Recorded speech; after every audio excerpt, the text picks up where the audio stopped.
Yo, my name is Zone FanFic. I'm your host. Welcome back to the Sync Zone podcast. Today we have a very special video. Joined by our host, Breezy, Sai Sensei. What's going on, guys? Doing good. How about you? Hello, hello, hello. What's Oh, going on? What's going what is on? up? What is up? How you guys? I know we had a little discussion on the side, but how's today been for you guys? I guess for me, it's been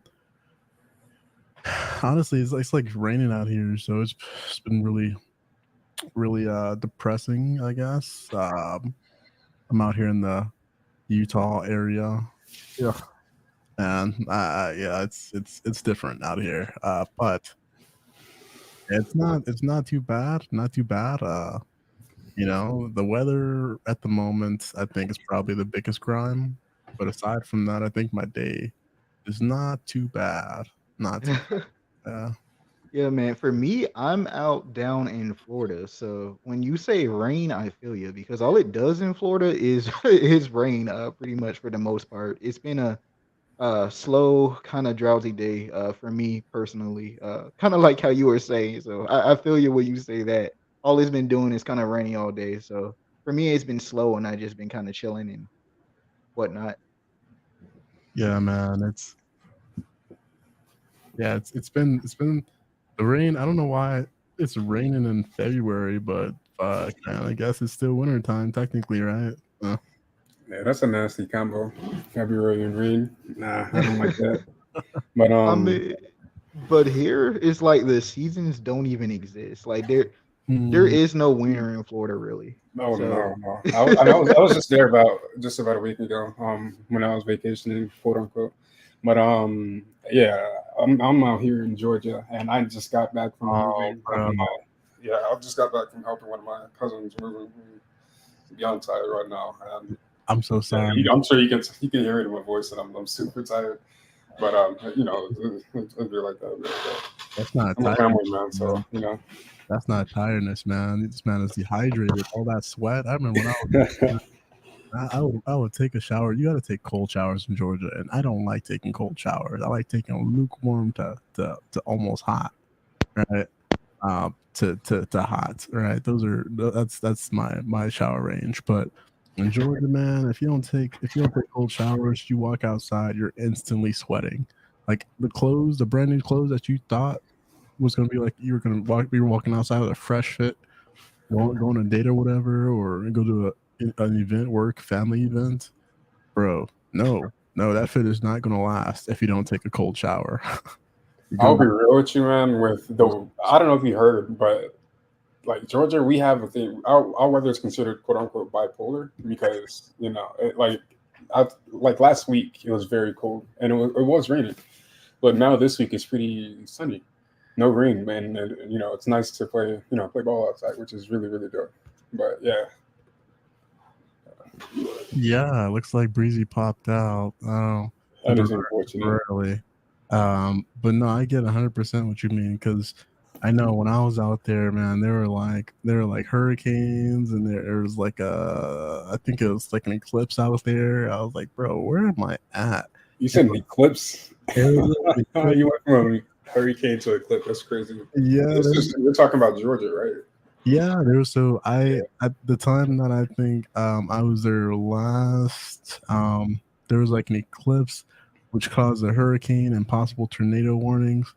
And bro, it was dark out there, the wind was blowing, it was hot, bro. I was like, what the fuck is going on, bro? Where am I at? You I'm know, telling you, that sounds about Georgia. It sounds about Georgia. yeah, it looks like yeah, bro. I don't think I would go back. It's not one of those states I would want to go back to. I'm not from that side of the United States, so why would I want to stay? The rent is cheap in some areas. You can buy a house out there for pretty. You can build a house out there pretty cheap. Um, but aside from that, the weather sucks, bro. I'm from California. This is where, where you got beaches and it's fucking That is sure. You have to go to the coast out here for that, man. And even the beaches out here aren't like we're not here for the beaches in Georgia, at least, So Yeah, they got rivers out there. I mean, here's the thing, though. The popular rivers, there's been so much, mysterious disappearances lately and weird, deaths, like, people drowning all of a sudden, people getting electrocuted in water where there's no signs of cables, just weird stuff. So, yeah. And these are the popular lakes. Of course, there are local lakes you can go to and visit and whatnot, but, there's this, I don't know. I've had my fair share of lakes out here. There's so many, as you said, there's so many. Good old Georgia. Yeah. So, welcome, guys. Welcome, travelers, to the Sync Zone podcast. I hope you guys enjoy this video. It's going to be a fantastic video, so buckle up and enjoy the ride. We got so much to explain. What did you want to start off, Breezy? Yeah. Last time, I think we mentioned that My Hero Academia it had a new season recently. It's been on a roll, honestly, for My Hero Academia fans. They're eating pretty good right now, because I heard they also have a new movie coming up from My Hero Academia. That's it has to do with war. It's called My Hero Academia. You're Next. There was I believe a trailer for it a couple days ago, or at least a reveal of the project.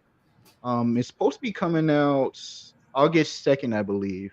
If not that specific date, it's going to be this summer. So, I mean, So is that this year? Wow, that's crazy. So we're getting a new season and a movie all in the same year. That's actually all in the same year. Yeah. So they're getting spoon fed right now. Spoon fed.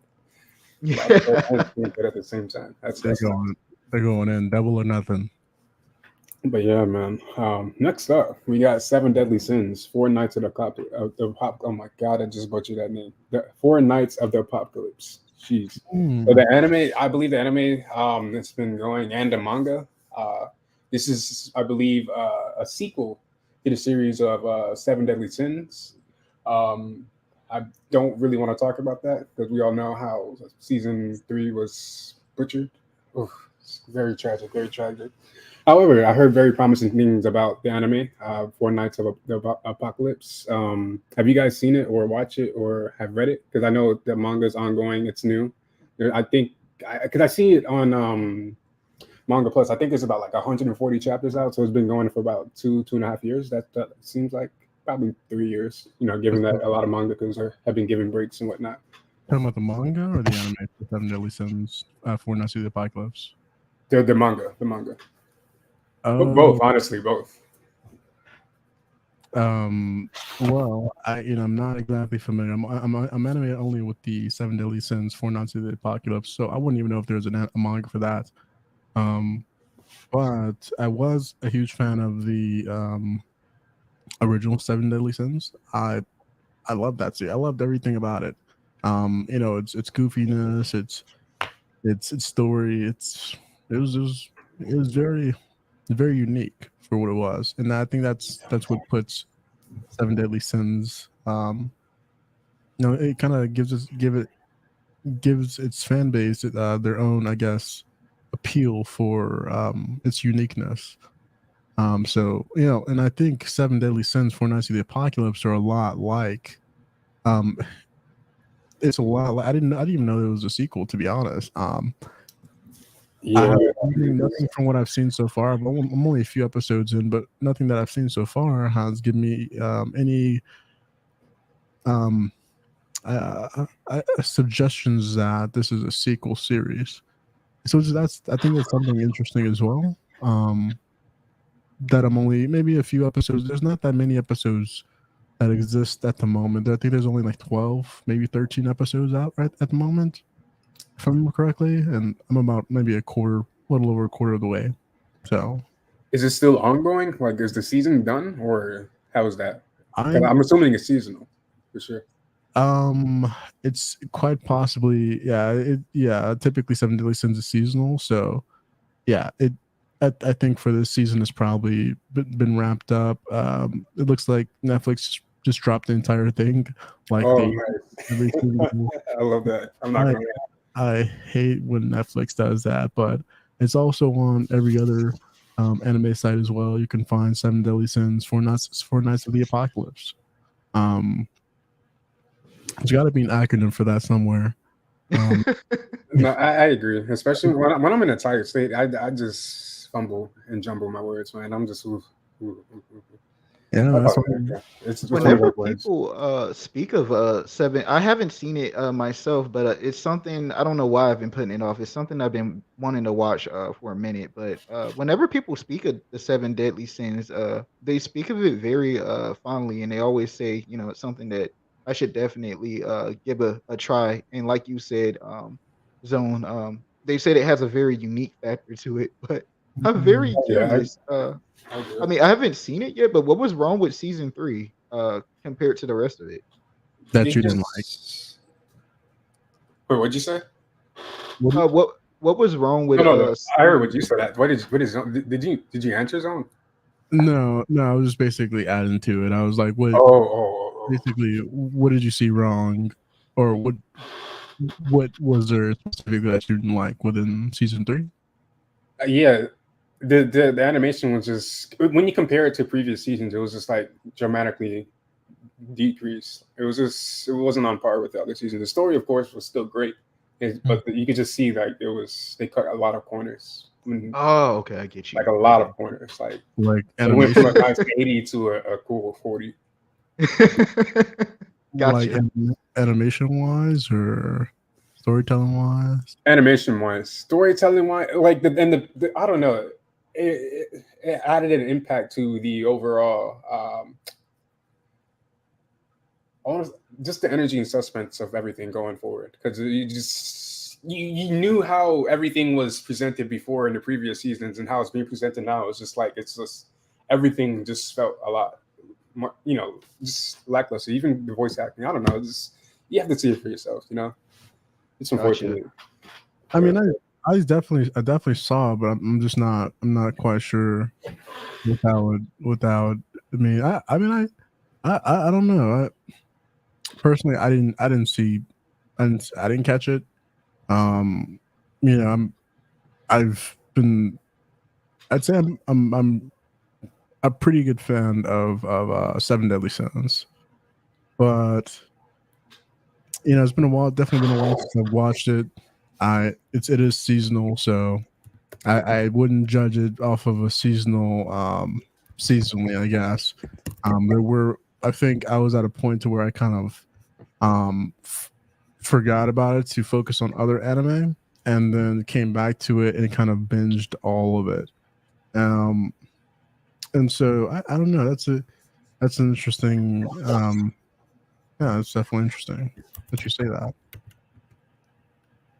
I mean, yeah, I don't know. This is it was a big topic when the season 3 came out. I'm surprised you didn't. Did you hear about it at least? Like No, I don't watch reviews of. No, it wasn't like reviews, people reviewing it. It was like actual news articles and stuff like that. Like news articles. Oh, interesting.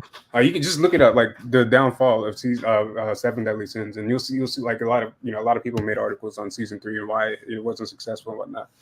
Oh wow! I don't know exactly why it was the case. I don't know if it was budget cuts or what, but yeah, I didn't even notice it. As I think your average consumer wouldn't notice it. Maybe you just have that eye. But yeah, I thought it was very very consistent. I didn't really notice any dramatic changes. I mean, if you could point some out, if you can remember some and point some out. The best example I can give is just the Escanor fight.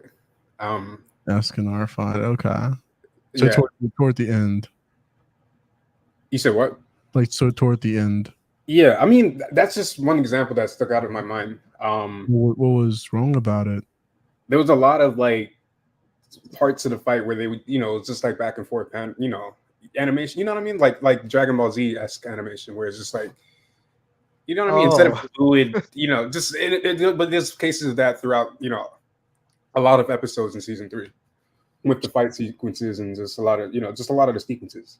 So you say Dragon Ball Z, but when I think of Dragon Ball Z, I think of Toei. And Toei is not bad. Or here's a better example, like Boruto, when it goes to adapting the manga versus like actual, when they go to anime canon or whatever they call it. I don't know what they call it, the technical term, but Interesting. Okay. That's probably the best analogy I can give in terms of quality drop off. Interesting. Oh, that's interesting. Well, I guess next up we have He-Man, Masters of the Universe, Revolution. It released January. Now this is an entirely new. I think it's a continuation of the previous He-Man series. They also released some She-Ra series, or a She-Ra series. So check that out if you guys are. Are you guys even familiar with He-Man? I know she kind of came out, or like some of the new adaptations of He-Man, kind of revisements of the series came out in the last, I think between 5 years to 5 to 7 years. It kind of came out. So are you guys familiar at all with He-Man? I've heard of the name before. Oh my bad, you go. Yeah, like I know the old He-Man. Yeah, it's the same, just drawn a little different. I've never heard of He-Man before in my life, and to be honest, this just sounds like a name that would be controversial in today's time. Like, He-Man? Oh man, yeah, just that name. I don't know. I don't care, but you know how people are. I mean, the name fits. I mean, he's He-Man. I don't know. The man is buff. Yeah, and his princess is She-Ra. She-Ra. That's how it's She-Ra. If I remember correctly. That's actually cool. I like that.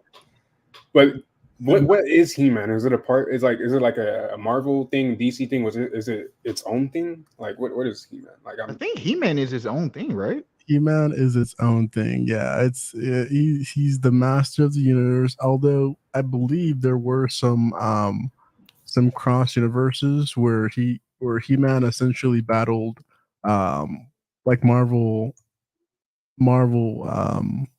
superheroes. Yeah.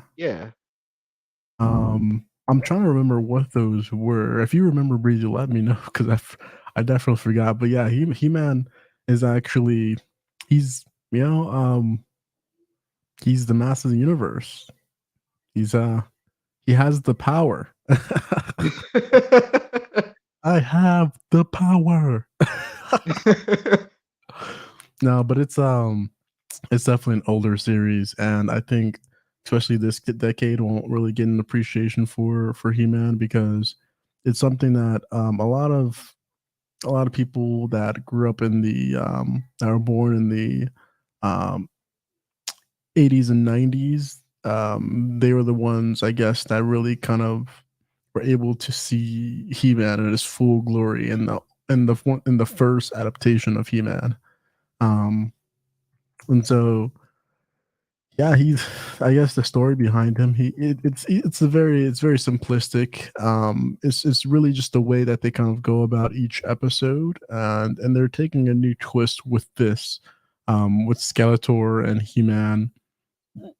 They're basically, it's a sequel to the previous He-Man. So this is, I believe it's completely new material that's being added onto the storyline. So check it out. I highly recommend it, for some of you guys that are familiar with He-Man, and even if you're not, I encourage you to try something new. Try to get a peek of what the past was like for, or past experience was like for, some of maybe some of your parents, or for some of you guys that are actually of age, you travelers out there that are actually of age. Maybe drop something in the comment section to help school these youngin, these let them know.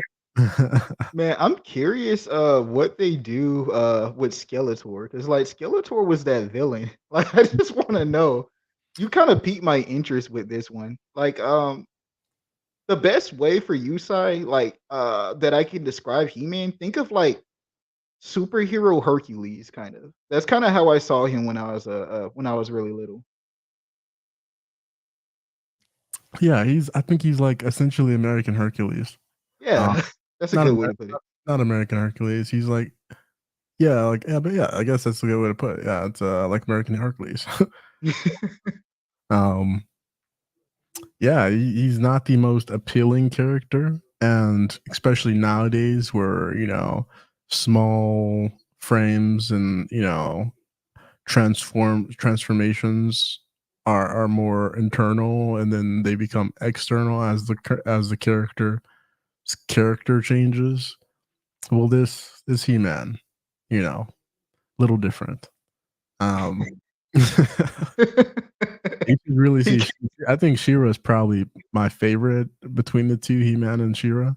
Skeletor, he's a character, but I think they definitely add more to his character in this series that has released, and it's on Netflix now. Actually, you can check it out on Netflix. Um, it's I think I started a little bit of episode 1, and then I had to run the podcast, but it's so far, like, the animation, it kind of reminds me of those older cartoons that used to come out on Toonami, like Samurai Jack. Yeah, Like Samurai Jack kind. like Oh Samurai man. Jack, and maybe some of those Marvel, like Marvel Universe, WB animation style art. Kind of, Oh, kind of like those old like Batman the animated series kind of style. yes, But a yeah, little bit. Yeah, okay. I can Warner imagine Bros. something like that, but a little bit more cleaned up, looking pretty sick. yeah. Like the That's more you actually talk that's about really this great. one, the more it makes me want to go and check this one out. I'm probably going to watch like It at looks least the first episode tonight. it looks legit. It looks legit. When I heard that it was coming out, and that they had the trailer running forever, and I just forgot to bring it up. But yeah, it looks pretty good. I have no doubts it's not gonna do very well with the He-Man fan base out there. So check it out, guys. Yeah. Yeah, Sai, were you about to say something? No. I was just saying, I agreeing from the description you were given. It does sound interesting, Oh, okay, gotcha. especially when you describe it as like Warner Bros. Like a modernized like style Yeah, cartoon. Because I love that style. me too. Yeah, but definitely something I want to at least give it a look. Like He-Man is like a like one of those things that it's nostalgic. Like if you knew what it was when you were little and you grew up watching a couple of episodes from the series, like it's something you definitely want to at least check out just to see what they end up doing with it. Interesting. Oh, but one thing I know last time we were talking about, or we didn't bring up Boruto. I know you had a couple of cool theories cooking for that one, Zone, that pertain to I think Mitsuki, a little bit of future things that were going to happen with Kawaki. We mentioned it on the last pod, but we didn't get into it like that. Oh, what happened? What did I miss? Like, I hopped out real quick. Yeah, so with that one, I remember you mentioned to me that you had a few theories cooking up. I know, like in Boruto, one of the things with Mitsuki early on in the series was that he went looking for his son, and we know that Boruto was supposed to be his son, or what he thought was his son initially. And then we know in the series they had the omnipotent switcheroo basically, and now he thinks that Kawaki's his son. And so we were coming up with, okay, so if Boruto or Kawaki, if Mitsuki is looking for his son, what is Mitsuki? Is Mitsuki the moon? Is Mitsuki the earth?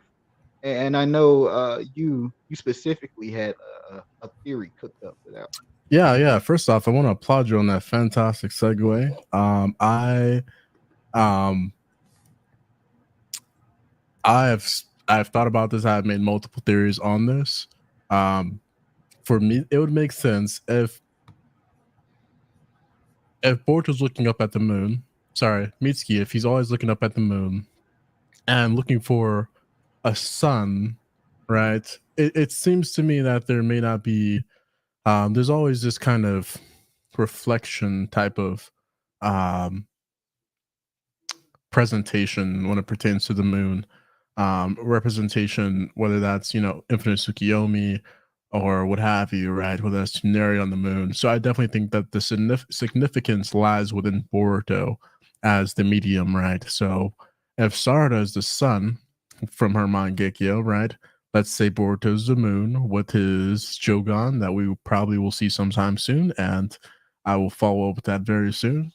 I believe that is very possible that Mitsuki is the Earth. So if that is the case, if we're looking at this as like a total planetary alignment, right? And it's um this is the natural occurrence here, that it would make sense that for that Mitsuki's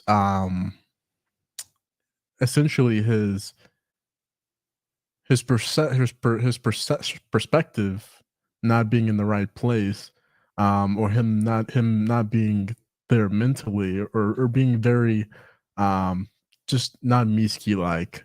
um we could of course include the amount of character development in the past 3 years, but I definitely think that there's something more here. um I think that this character change in Miski really kind of presents, um we could see that there's, of course, we have to kind of look at the character change between Boruto and Sarada as well. Now, Sarada, I definitely think that there's probably something that is missing as far as growth. Um, and whether that's, character wise, because maybe she trained, but she didn't grow too much from a personal, um, her personality, her character didn't change all too much. Right. Now, as far as Mitsuki, it seems like he did make a character change. Um, Essentially, if the planet is influenced by the moon, what's influencing the moon, right? I guess you could kind of say that it's the moon. All the moon is doing is reflecting, right? But if there's nothing to reflect, or if there's nothing to help the moon basically influence the Earth, essentially what that represents is Sarada being a pivotal factor, or a factor toward maybe the Jogan's awakening or showcase, or and of course the Jogan being the light that is reflected upon the Earth, right? um Especially during dark times, that's essentially when it's being reflected most. And Mitsuki, he is in the dark. So if there is no light in the darkness, then how can Mitsuki be helped? Right. So I definitely think that maybe this Jogan may be something that either creates some type of character change within Mitsuki, or maybe it creates some type of scenario where Mitsuki kind of, it represents a shift in character, which means, maybe at some point Mitsuki will realize, okay, something is wrong.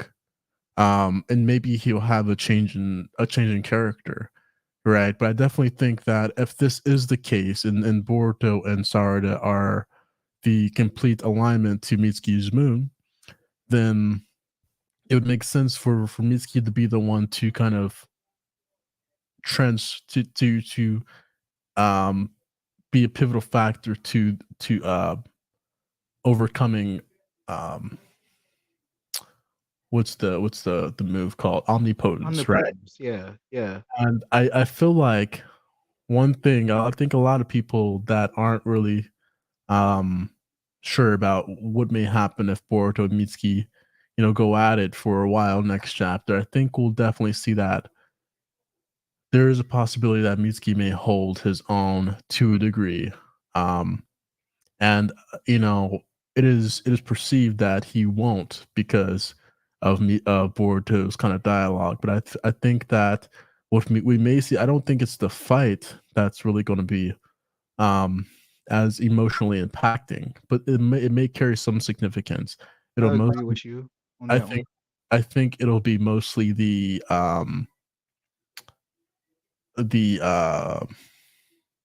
what is done, right? So pay attention to the abilities. There's going to be a lot of theories on these, right? Right. But my theory is that what if Mitsuki could never control his sage mode because he is a part of the planet, right? Meaning, whatever the planet feels, he feels. Meaning, Mitsuki's body sort of works a little bit like Uzuhiko. Hmm? And so, if that is the case, right, and Mitsuki doesn't change unless omnipotence changes, right?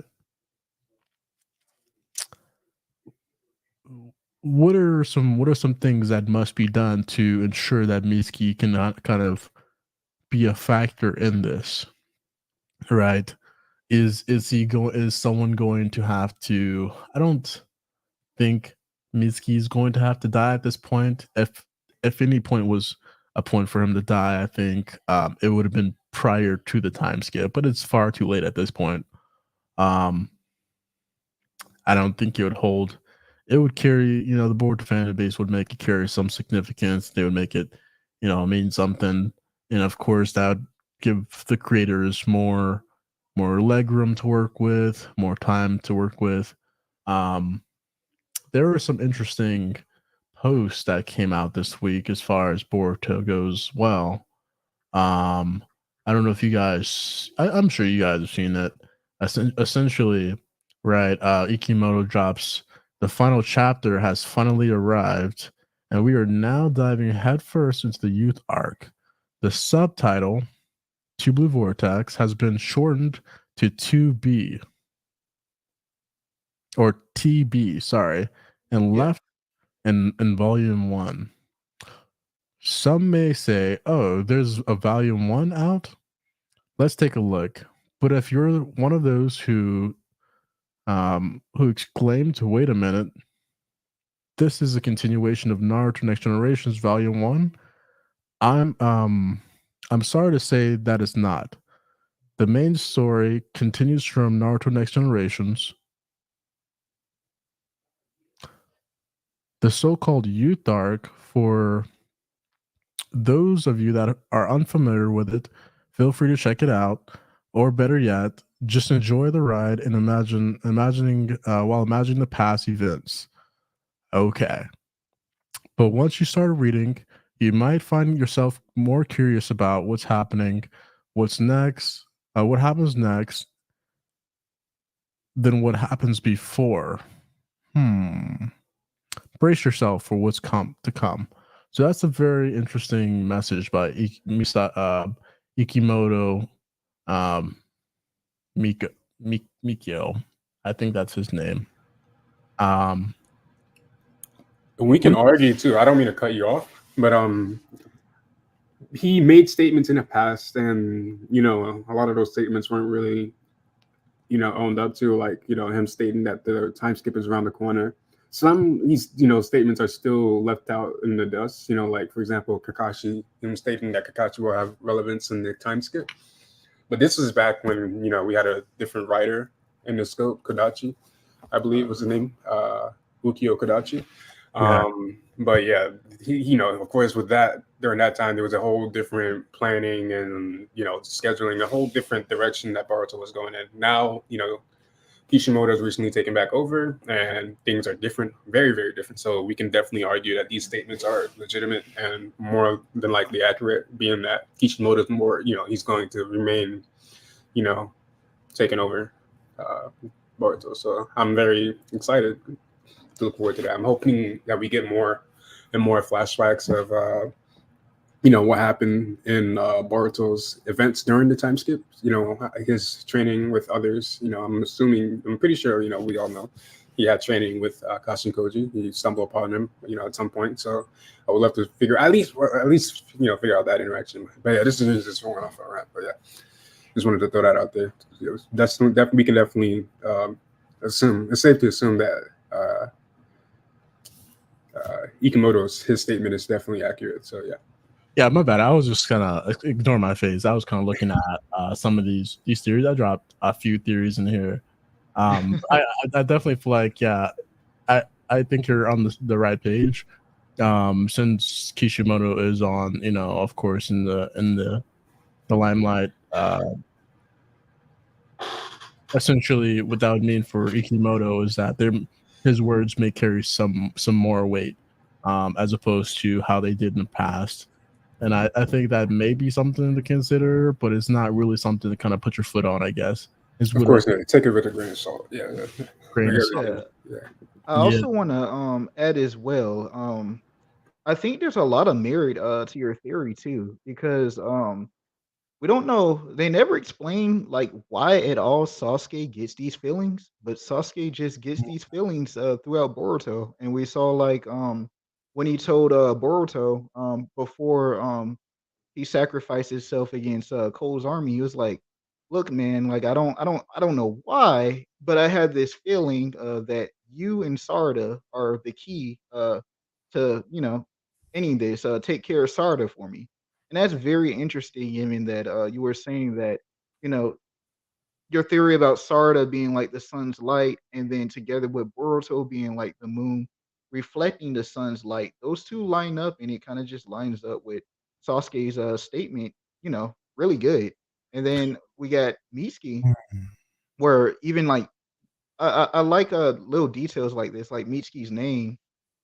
Two translations for it. It could mean I heard it can mean like the moon's light, or it could also mean like a snake vessel. So he's like a receptive character, but at the same time, it seems like he's a very dependent character, and the earth is dependent on the sun's light, for its nourishment and for the earth to thrive. And then he also has to be also happens to be a sage, and we know sage mode it runs off of the natural energy of the earth. So just how does very it interesting stuff. It gets its energy off of the sun. It gets its energy off of, and that sun could very well be Sarada. Although if Boruto is the moon also reflects that sun's light. So that is something to pay attention to. So the moon, without the moon, the earth would not exist. So that's something to think about too. So there is a moon, right? The constant rotation of the earth and its cycles, and of course the moon kind of providing that light at night, just not as much light, kind of helps growth, helps development, and of course ensures that our seas are not going crazy and storming, our oceans, and it ensures that of course the ground is gravity is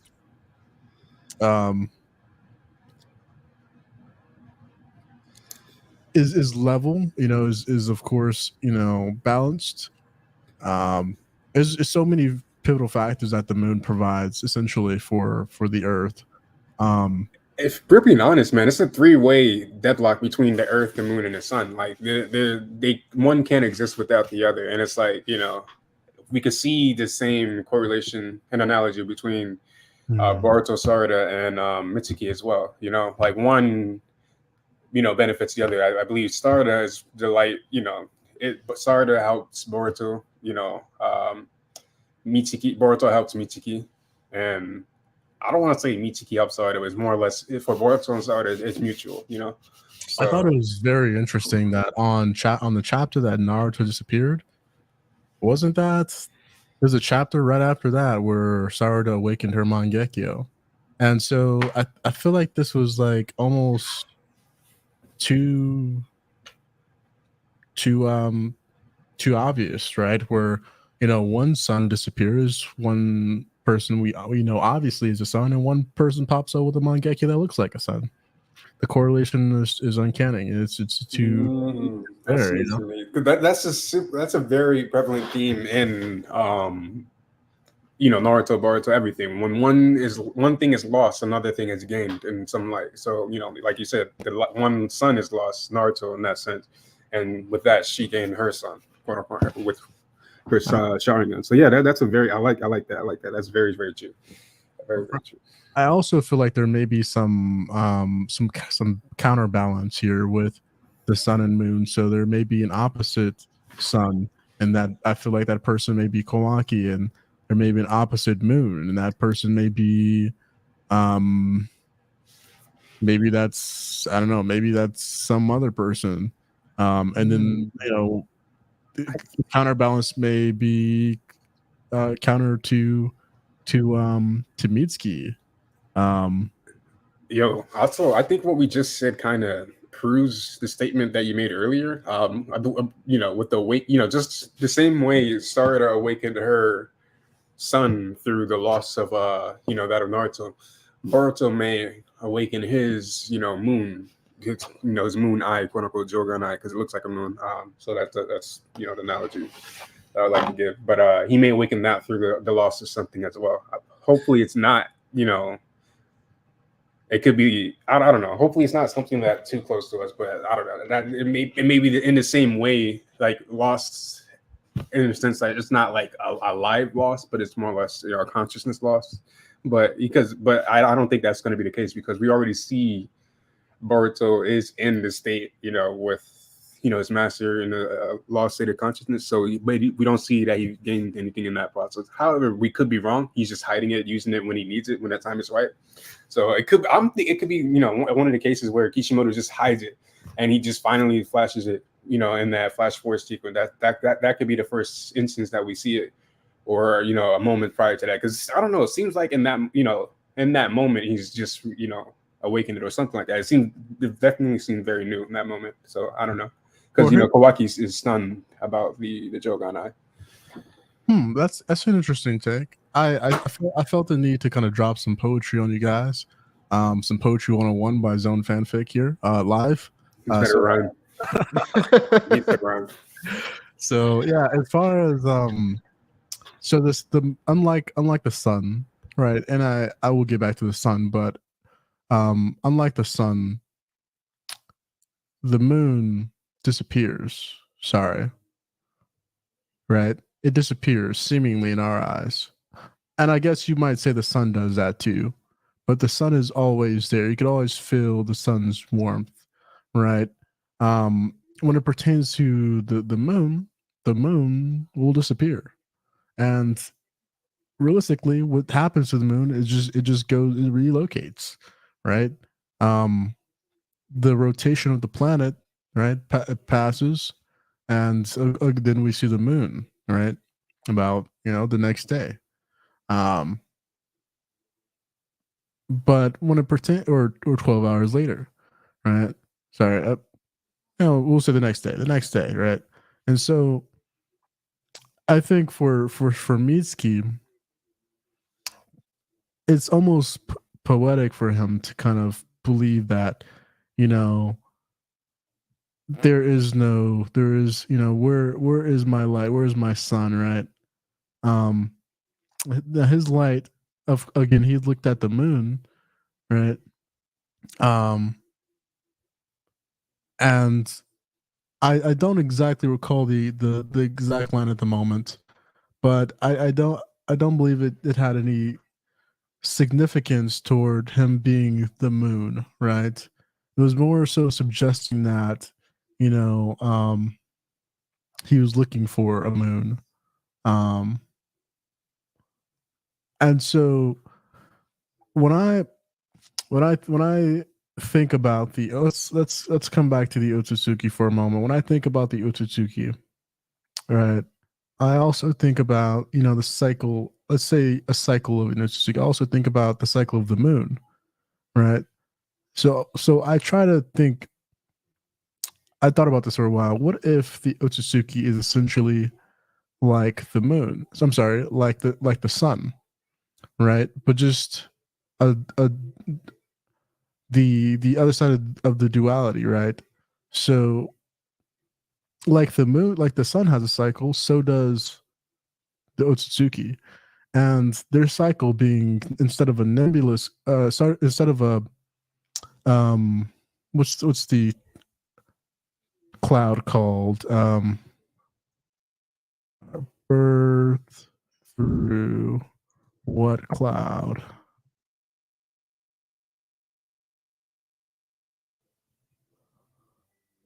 Like what kind of what does it look like? Um it's called an Orion nebula, right? Ah, Or okay. nebula. Never guessed that. It's an Orion nebula, right? And so what this does is it creates an endless cycle theoretically, right? With our universe basically creating, dispersing stars, birthing stars, right? And the stars create life, create solar systems, right? And so essentially, what if the Otsutsuki god is just a presence, right? In form, sort of like the Tintels, right? But instead of the Tintel, we have a physical form for the Tintels of this massive chakra or earth energy or whatever, right? Or multiple earth's energies, right? Um, it's a physical form. But what if the Otsutsuki god is essentially this? I'm hearing like background noise. It's kind of okay. Oh yeah. So what if the Otsutsuki god is essentially his like an Orion nebula, right? Where it basically bursts stars. When stars die, they explode and they become the cloud again, right? They become Orion nebulas, right? And these explosions are supposed to be so vicious that it creates a continuous cycle when a star dies every 100 billion years or whatever, right? Um, and so for the Otsutsuki, it could be like them consuming chakra, growing older, consuming chakra. And then, of course, depending on who it is, there may be more of a character change for them. So there may be more of a narrative reason as to how they might ascend to become a part of the Otsutsuki god. I try to bring up, um, like I said, we got to really watch. I think Platinum Men will probably be a good indication as to like what it'd be like to be the Otsutsuki god. Um, and the transcendence phase to them, or each gradual step. It only being, of course, Shiba, I think, is probably the middle step. So he's ascended to a level where he's, basically outgrown his physical body. But I don't necessarily believe that he is the main Otsutsuki god. I think he's probably trying to get there. And I've made theories on how he's probably once he kind of basically outgrew his body, his parts of his body kind of dispersed into um egos, right? And this was a theory I did last year actually, where I predicted essentially that Shibai's body, what all the shikis, are all forms of Shibai. um that's potentially just pieces of Shibai's personality.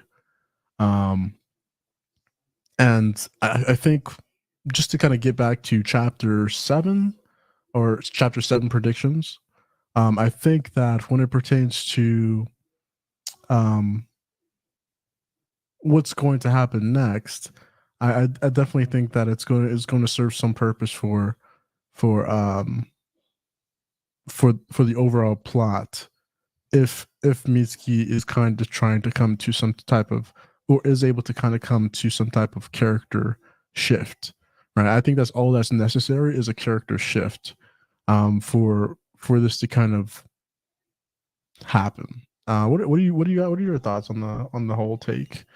I know I kind of went on a message digest right there. What do you think?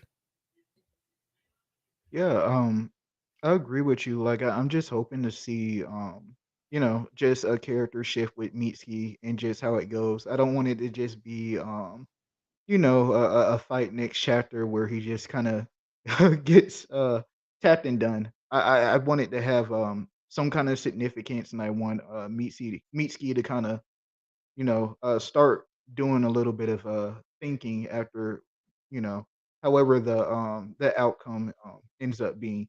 Mitsuki is actually out of all the new characters that were introduced in Boruto, like to me, he's my favorite. So uh with him, I'm just interested in seeing what direction it ends up going.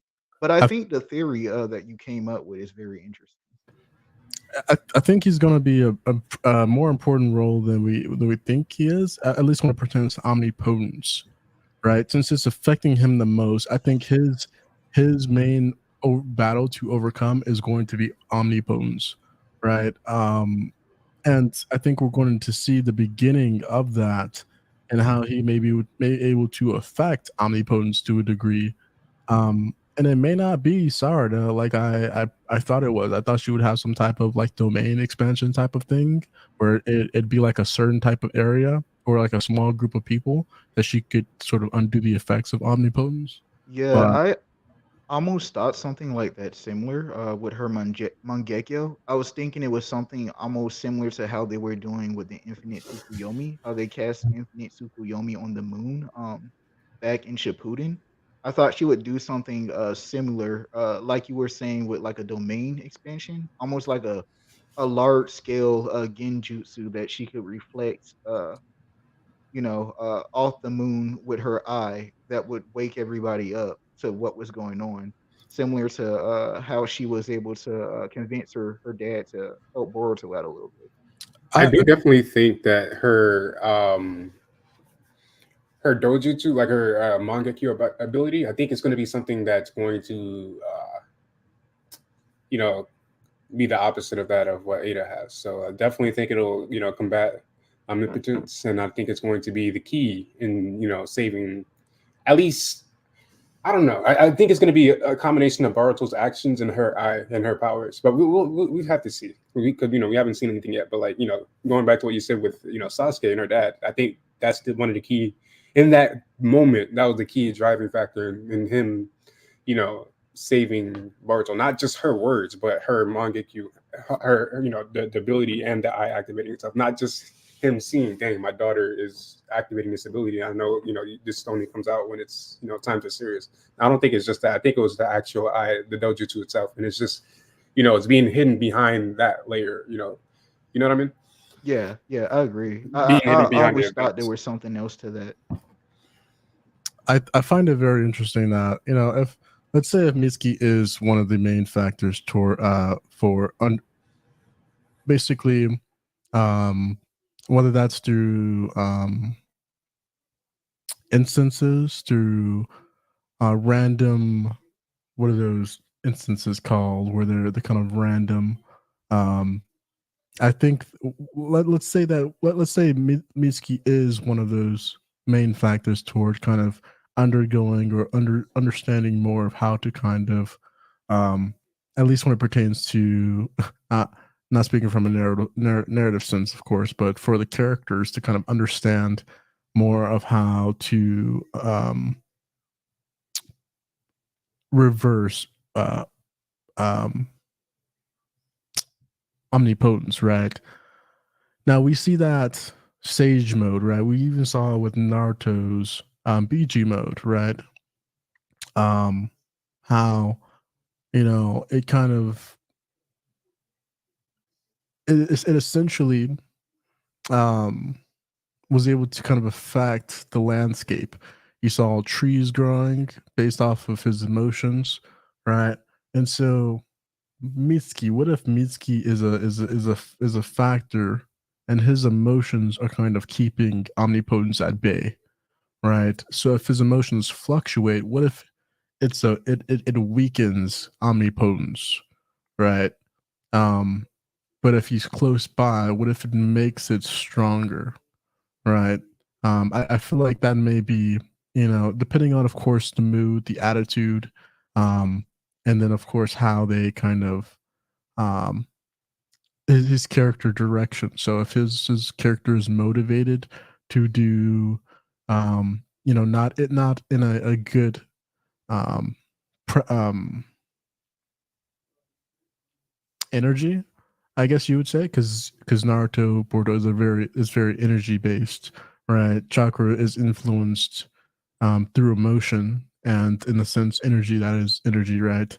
And so um I feel like that might be something that could possibly happen, where his attitude, his perspective, and his ability to kind of adapt would affect omnipotence, right? And I think um, for him to kind of come to the light, I think there has to be a change, not only with him, but there has to be a catalyst, right? Of course, Sarada or Boruto would have to be those catalysts. So it would make sense for Sarada to be a catalyst for Boruto since he's the moon in this instance, and then for Boruto to be a catalyst for Mitsuki since he would be the Earth in this instance. And so the reason why I keep calling him the Earth, and I don't know if I clarified earlier, but if he is, let's say, not just a clone of Orochimaru, but comprised of the Earth itself, right? Um, let's say that his body, instead of absorbing nature energy, it simply tunes in to the nature energy of the planet, right? Which is why it's so difficult for Mitsuki's body to control it, and why it looks different as a whole. That would make sense why Mitsuki would be influenced to this degree. Um, and we may not see that off of the bat. We may not, and it wouldn't even be apparent at this point. But I feel like that's something that we should look forward to, look at when it pertains to how Mitsuki, this just this matchup here, right? Um, it kind of ringed a little weird for me, and you guys can kind of counter contradict this. However, I want you to contradict this because I know there are other instances where there were some points in times where Mitsuki and Boruto weren't necessarily, or I'm from what I recall, there may have been a previous setup with Mitsuki and Boruto, um, but I don't think it was to a heightened degree for this to be so impactful. And so this may be a fight to look forward to, but I think the fight itself isn't exactly important. It's what happens in the fight.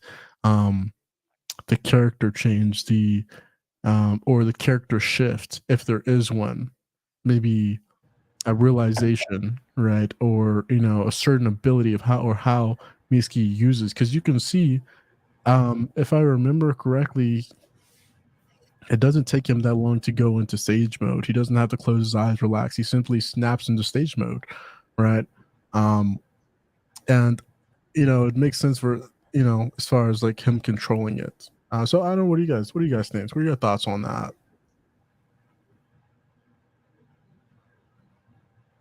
Yeah, for that one, when you mention counters, you were saying that they were set up for from previous instances in the series. I think there was just set up there for them to actually be against each other at some point. Like we knew there was going to be some kind of conflict between Mitsuki and Boruto at some point because the first time we seen it was back in, I think it was the Nue arc, where they were fighting, because Mitsuki was set to retrieve information about the seal, I believe that was on Sumire or Sumire. Sumire's back for Orochimaru. They were against each other there, but that kind of segued off, and they split ways eventually, and teamed up to help resolve the conflict of Nue kind of getting out of control. Um, and Mitsuki actually went against Orochimaru's will in doing that because he was supposed to bring back information about that seal, but ultimately he decided to help Boruto. And then there was like another instance. It was the tuning exams.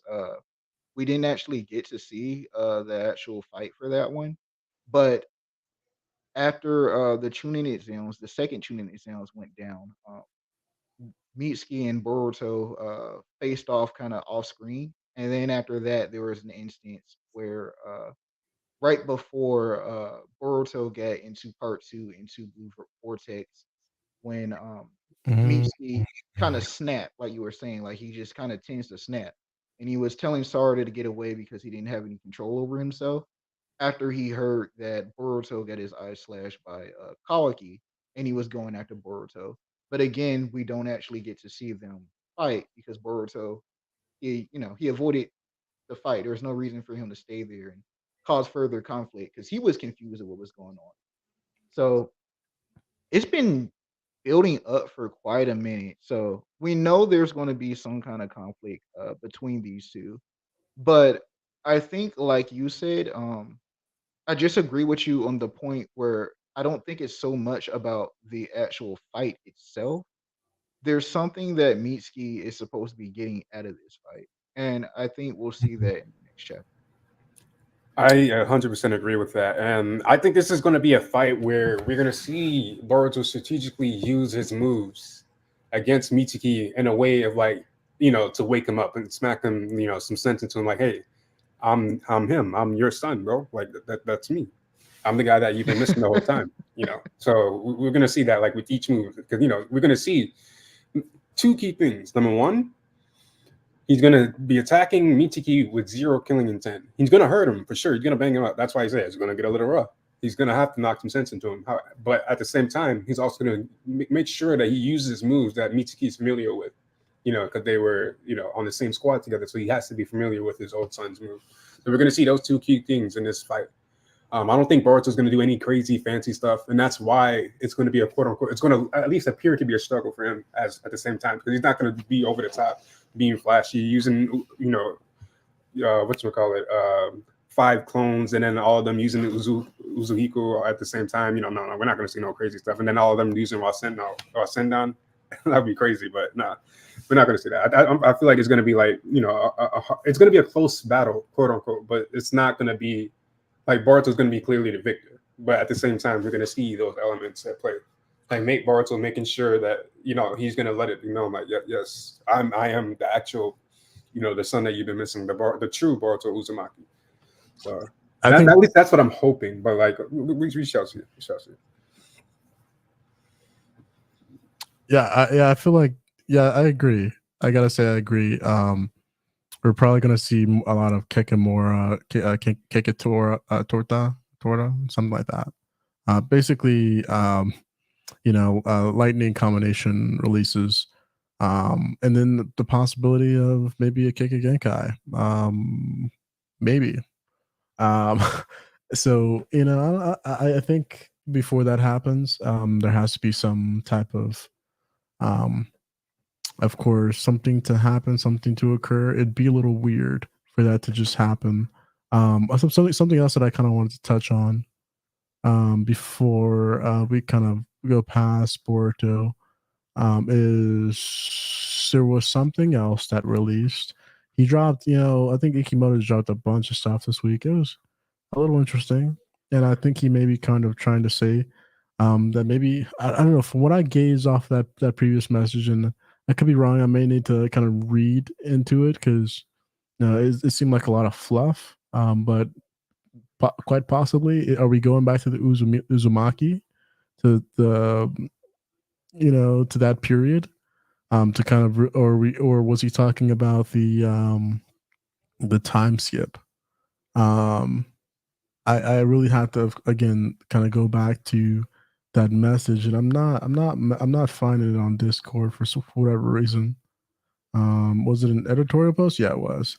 So yeah, let's see. It says the main story continues from Naruto Next Generation. So so-called youth arc. So it looks like we may get a training flashback, quite possibly, in the next chapter. That's very possible, I guess. I could have sworn on like some leaks it said that there would be a Mitsuki versus Boruto fight. So I don't know if that was a part of the translation within the manga cover, but um, it's quite possible, I guess. So the so-called youth arc, that's kind of weird. Why is it called the so-called youth arc? I'm not really gauging that at the moment. For those of you that are unfamiliar with it, feel free to check in or better check it. Um,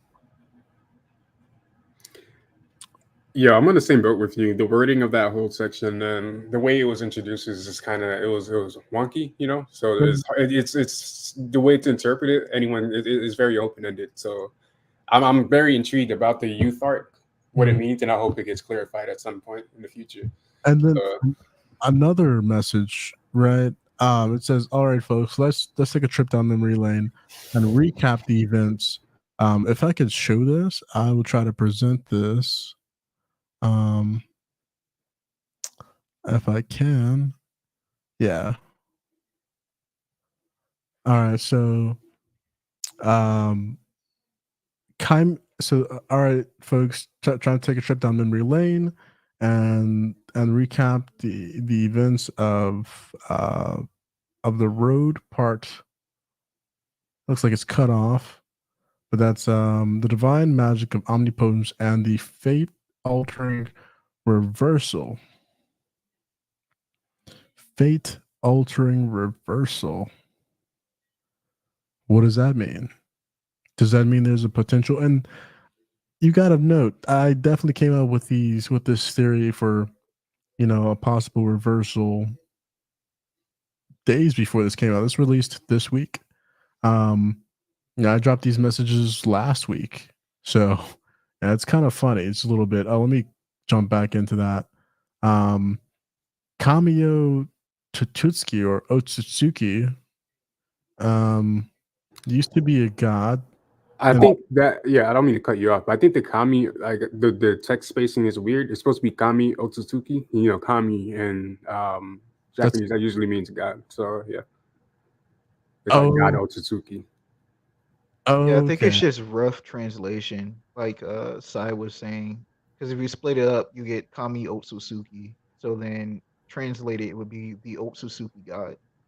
So this essentially looks like it's Ada basic, or it's them coming out with explanations without incorporating it within the chapter. Seems kind of lazy a little bit, but I'm continue. The divine magic that dwells inside Ada. Kamiyo Tatsuki used to be a god in the world that no longer exists. It is said that he used this technique to create the current world and its infinite possibilities. So you said Kamiyo is translated to God? No, the spacing is like messed up. It's supposed to be kami and then space otsutsuki. Like kami, because you heard kami-sama or kami. But Oh, kami means Yeah. God in Japanese. Yeah, Kami is just the Japanese word for god. Yeah. I see. Okay, that's the confusion. All right, so yeah, Kami Otsutsuki. So God Otsutsuki used to be a god, and that no longer exists. It's said that he used technique to create a current world and infinite possibilities. It is open power to materialize any thought or idea into reality. However, this power can be only wielded by Kami Otsutsuki himself. Interesting. Okay, making its power beyond control for Ada.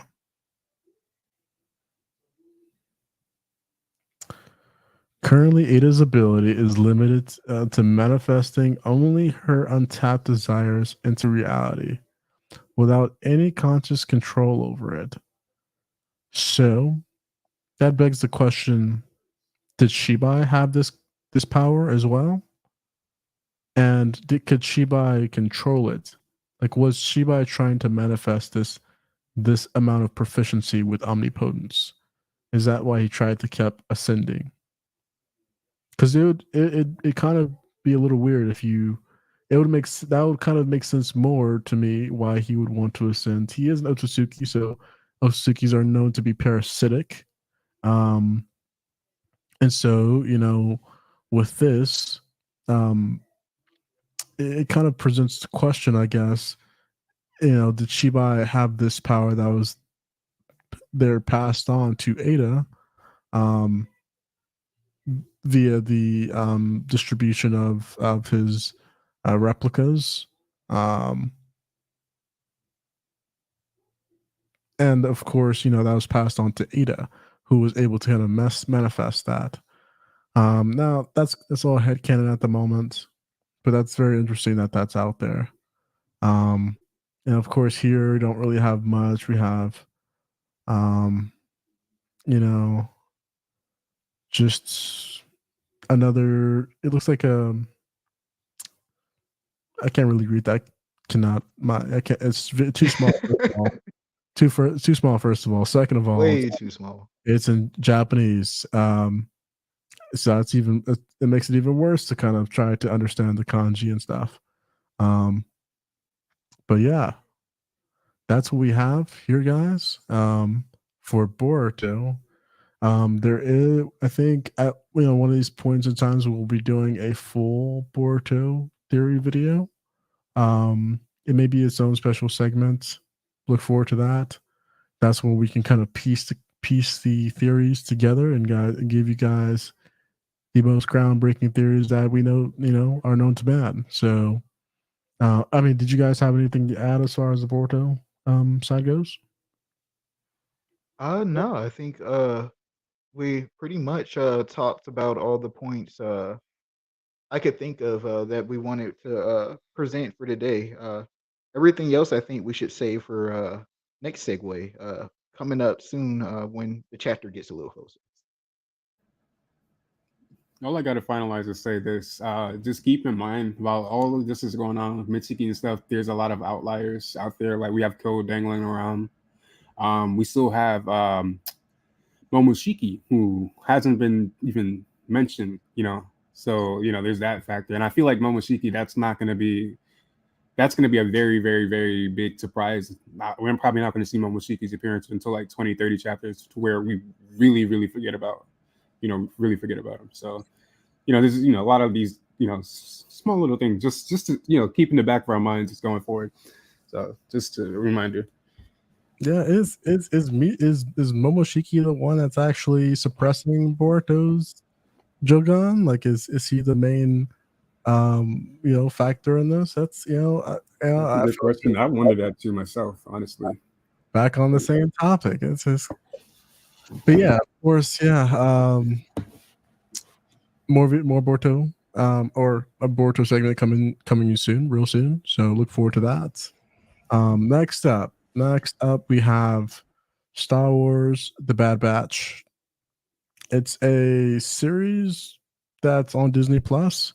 I don't know much about it, but I do know that it's soon to release. It's either soon to release or it's about to release. I think the Bad Batch has been going on for a minute. I think that's been Season, going on since back in 2021. But I sorry, think a new season though is coming out for that one pretty soon. I season 2 haven't was, yeah. Yeah, I haven't been keeping up with the Bad Batch myself, but I do like the Star Wars series. I watched a little bit of Rebels, but I watched all the Clone Wars series when that used to air on TV. So it's looking I've heard pretty good things about the Bad Batch, so it's looking pretty good for that one. I know a lot of people that have been keeping up with are getting excited for season 3. Oh, excuse me. Yeah. So February 21st, season 3 on Wednesday, it'll be releasing with 3 episodes. Sounds like a good amount of episodes, and it's on season 3. I think the animation kind of turned me off a little bit. It did remind me of like uh, it was Star Wars that aired. Star Wars. I kind of feel you on the animation. It's not like the animation itself, but maybe so much more on the art style because I liked the Clone Wars when I watched that because I watched that one all the way through. Mm, But I know when they did Star Wars Rebels, which was sometime after that, I know like the character models were like a lot thinner, and Yeah. like the lightsabers were like a lot thinner. It had like a completely the models were similar, but the art style was a little shifted, and that kind of threw me off a little bit. I think it would if it was closer to how it was in the Clone Wars, I probably would have been a little more interested in it. But yeah, so I kind of feel you on that. Yeah, I couldn't agree. I couldn't agree more. That was pretty accurate. Pretty accurate. Are you familiar with the Bad Batch at all, Mister? Um, Not too much. Is one I've been wanting to get into. I just haven't started that one yet. The last one I watched in full was the Clone Wars, I believe, and then I watched a little bit of Rebels, and then some of Star Wars Squadron, I believe. Yeah. Okay. Okay. Interesting. Well, I think that's all I've got on Star Wars: The Bad Batch. If I'm Yeah. did you have anything for Star Wars: The Bad Batch? Me personally, I'm gonna be honest. I actually don't. I'm not a Star Wars fan, and I don't say that meaning like ooh, ew, Star Wars. No, no. Like I just haven't ever, tapped into Star Wars, and I feel like it's one of those things. I've never been pressed about it, but I feel like my time will come, and when it does come, I'll definitely be invested into it. I've never not heard bad things about it, and the only bad things I've heard, about Star Wars in general is when an adaptation that doesn't go someone's way or something like that, some stuff like that. Or when just something isn't adapted, to someone's liking. And that's, you're going to hear that every year and everywhere. So even if something is, damn near 95% one-to-one, you're still going to have people that will find some reason to complain. I don't know. It's just, we live in a weird time, ungrateful people. But yeah, there are a lot of harsh Star Wars critics out there that are they're gonna hate me for this podcast. But as far as like Star Wars, I've never been the craziest Star Wars fan. I feel like there's so much other inspiration out there that Star Wars kind of just became its own thing. Personally, and they're gonna hate me off this too when I say this. Star Trek is better.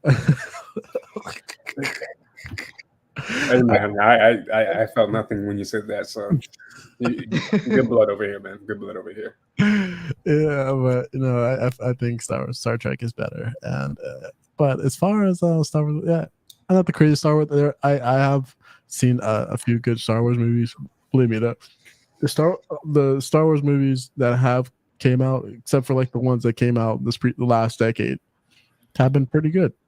Pretty good. Consistent to the Star Wars brand. Nothing too crazy of a. It just gets. I think the rabbit hole goes down how strong is Darth Vader really, and and the Sith Lords really. How strong, is as strong as your hatred is. It's crazy. It's kind of whatever. Oh man, you don't have enough hate is crazy. Yeah, it's interesting.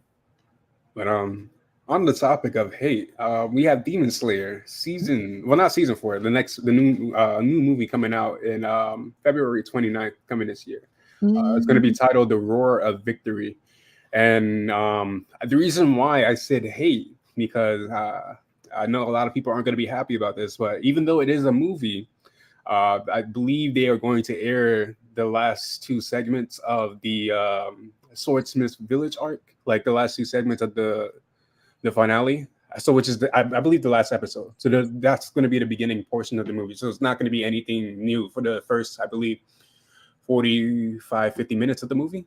And the movie is stated to be 1 hour and 45 minutes long. So that means half of the movie is going to be a recap. And the other half is going to be, introduction into the roar of victory. Essentially, this is going to be the introduction to the next training arc, which is the pre-introduction to the final arc of the series. So this arc is very much, it's going to be, I think, a fun arc. It's going to be something nice to look forward to. It's going to be a lot of wholesome slice of life moments, I presume. Because, this is the grand, cook up before the actual final arc. Because I believe we have 2 more arcs left. And given the schedule it's smart that they put this in the movie. I just don't like how they combine this with season, the final parts of the season. I believe they did this with the last two movies as well. But it's a cash grab. It's a way to extend the movie, et cetera, et cetera. I guess I don't blame them. I guess I don't know. But yeah, aside from that, focusing on the good, the new to come. Hopefully they adapt the entire arc in this, and the next actual arc is the beginning of the last couple of arcs. I forgot what the name of the last couple of arcs are, but yeah, that would be nice because the training arc is very short.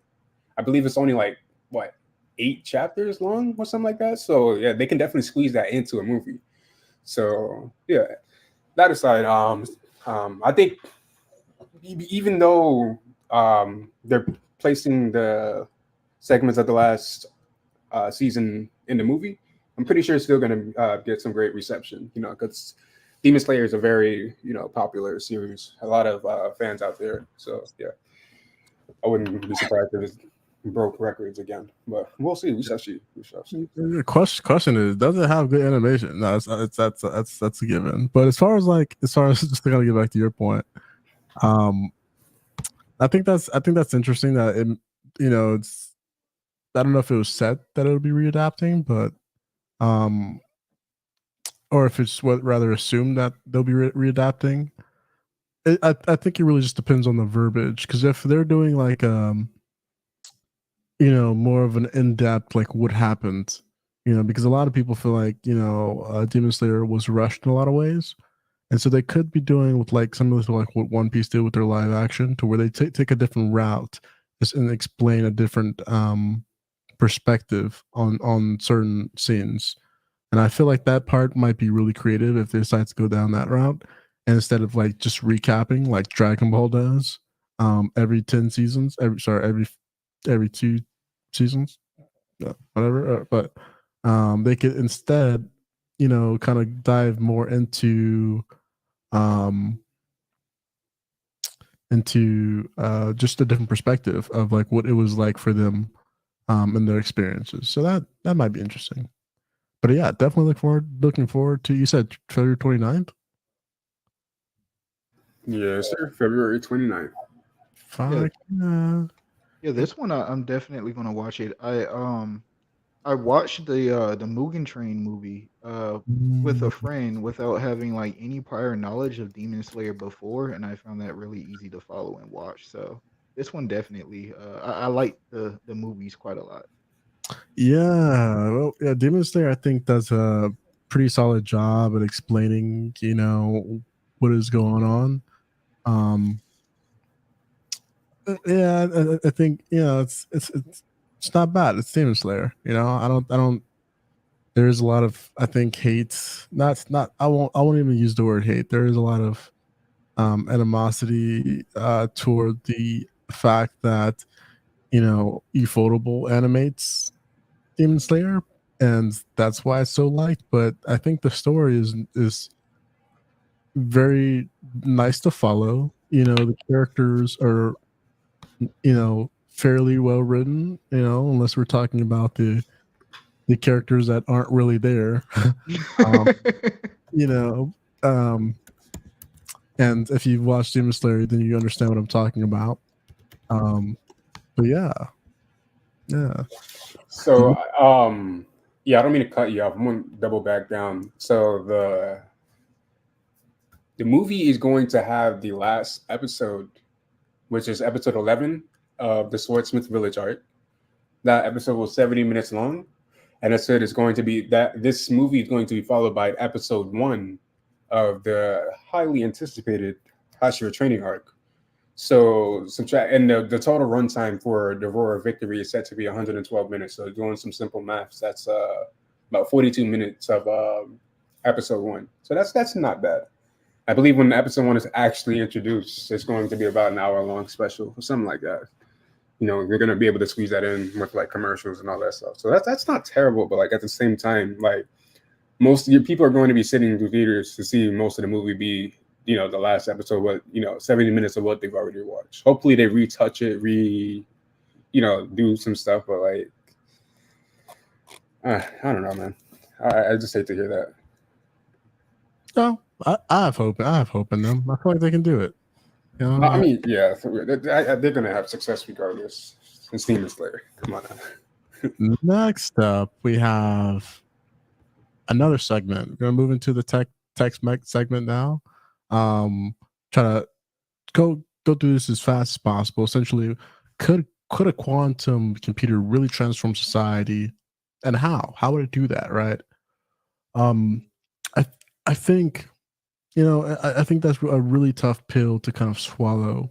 Especially with AI technology. Things like large language models, neural networks, right? These are mathematical formulas coded, right?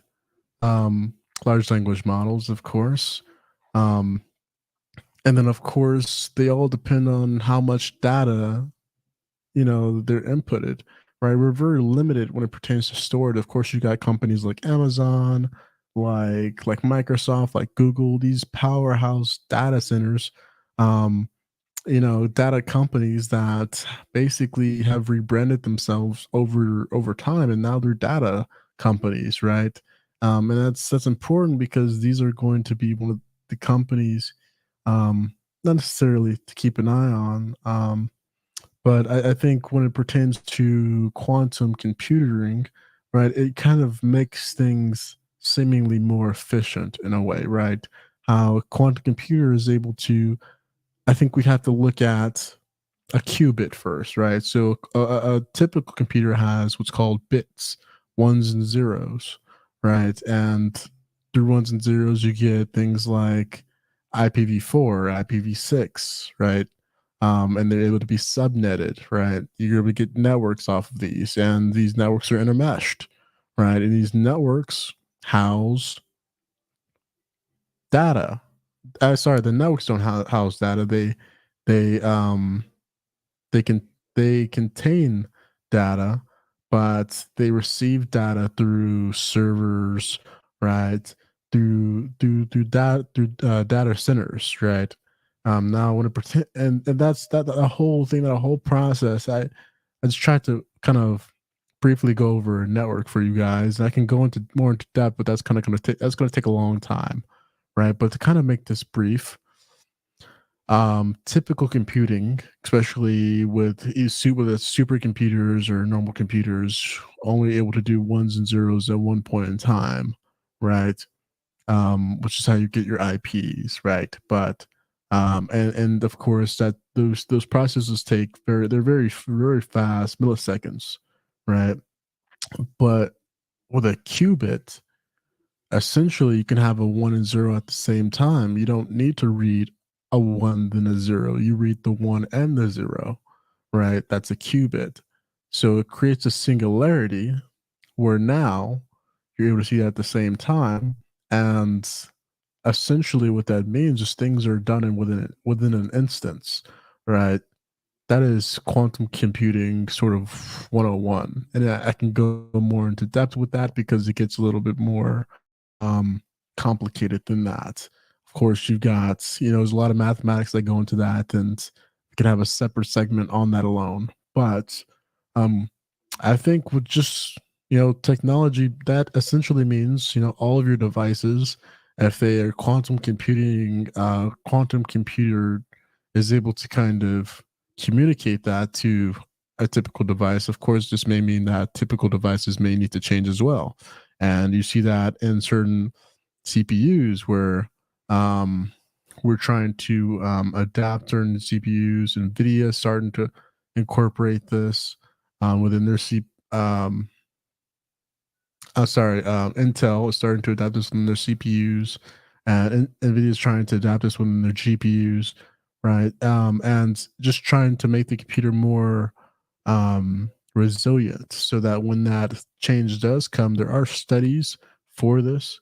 It is formal degrees that you can get for quantum computing. You can go to school for this. This is a real thing, very real. Um, and it doesn't necessarily mean that quantum computing is present today, but it is something that we are preparing for as a society. So will it transform society? I think, especially with the moves that Elon Musk is moving, he's putting satellites into space, creating infrastructure underground. That's just one, one person that I'm naming, right? A lot of data scientists, quantum computing scientists believe um, um, that this change is a real possibility. Now, I can't speak from that perspective per se because my specialty isn't within quantum computing or AI, but there is a lot of intermeshing within my expertise. So I can kind of speak from a sideline point of view as a technician, and as a developer.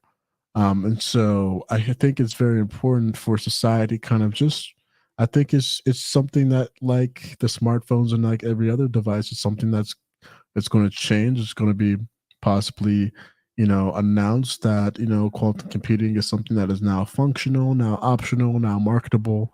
It's approved. There are regulations that are being um, created before it's even put out. So it's a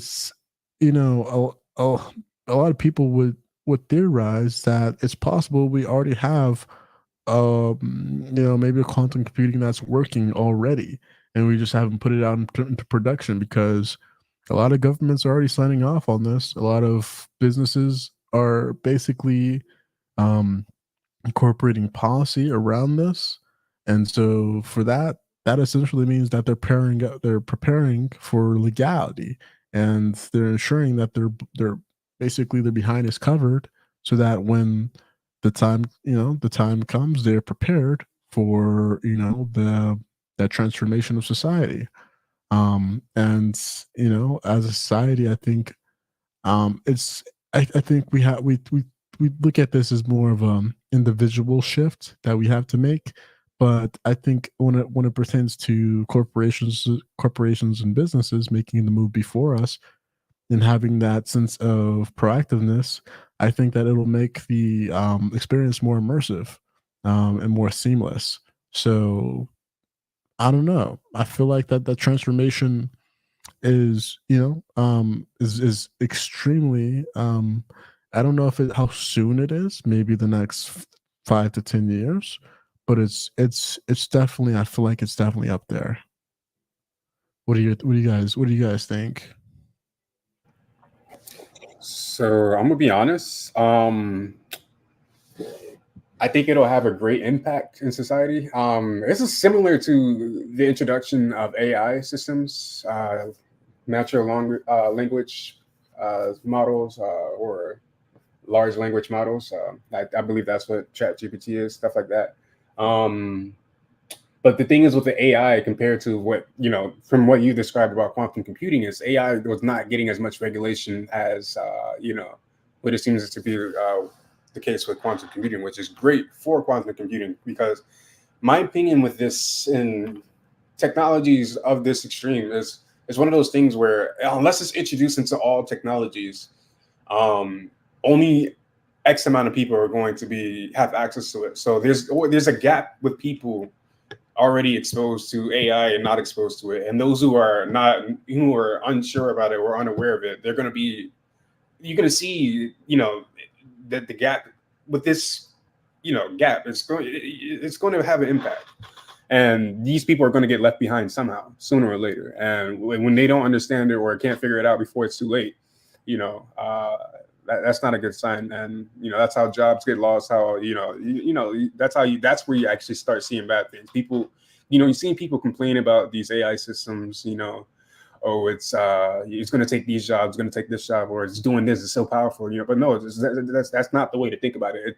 It's these are just tools to enhance the jobs that we have now to make them better and faster. Just think of it, when you think of it in that aspect, then it can be beneficial. But with quantum computing, it's the same thing. And then for those who will really, really benefit from it, which are scientists and people who are actually trying to solve and compute very, very complex code or problems compiled, very, very, large, codes that just takes hours to run, they're able to use that'll make their like, and make their processing and whatever they're trying to code or whatever model they're trying to devise, whatever, it'll just make the process much faster. So it'll make, it'll make that the people in that area of, the quote unquote, I want to say spectrum, like it'll just widen the gap and make that side of the gap more and more, I want to say smaller, but more powerful in a sense, because they're going to have access to these powerful, quantum computing, combined with AI, I know I'm kind of rambling and going off, but like I think you can kind of make sense of what I'm saying though. But No, 100%. Yeah, I got you. I think, yeah, when it pertains to like you mentioned large language models, I think we briefly explained, what that was and what it was comprised of, neural networks, um, and and of course, how that it kind of replicates neural network in a sense, in some aspects, depending on the large language model. Um, but I think when it pertains to AI, right, and how that kind of is, how it's able to kind of be revolutionized, because today it still works on the system of ones and zeros, right? Not 1 1 0, right? Meaning like qubit and then bits, right? It still works, still reads bits the way it reads bits. It doesn't work on a quantum computing system, meaning how how quantum computing would change it essentially. These is okay. So let's go back. Let's go back real quick to AI, right? Um, currently, right, you've got uh, large language models like um like ChatGPT, right? And a lot of large language models work in the sense to where they're able to kind of comprise a bunch of APIs, um, you know, um, and they're able to kind of analyze data based off of relevancy factors, and they're able to kind of replicate a behavior, right? And these behaviors are programmed, but the thing is they don't have the computing power um, required to be able to be as proficient as humans, right? And what that means, right, is essentially um, when it pertains um, to large language models, they're able to kind of replicate a behavior.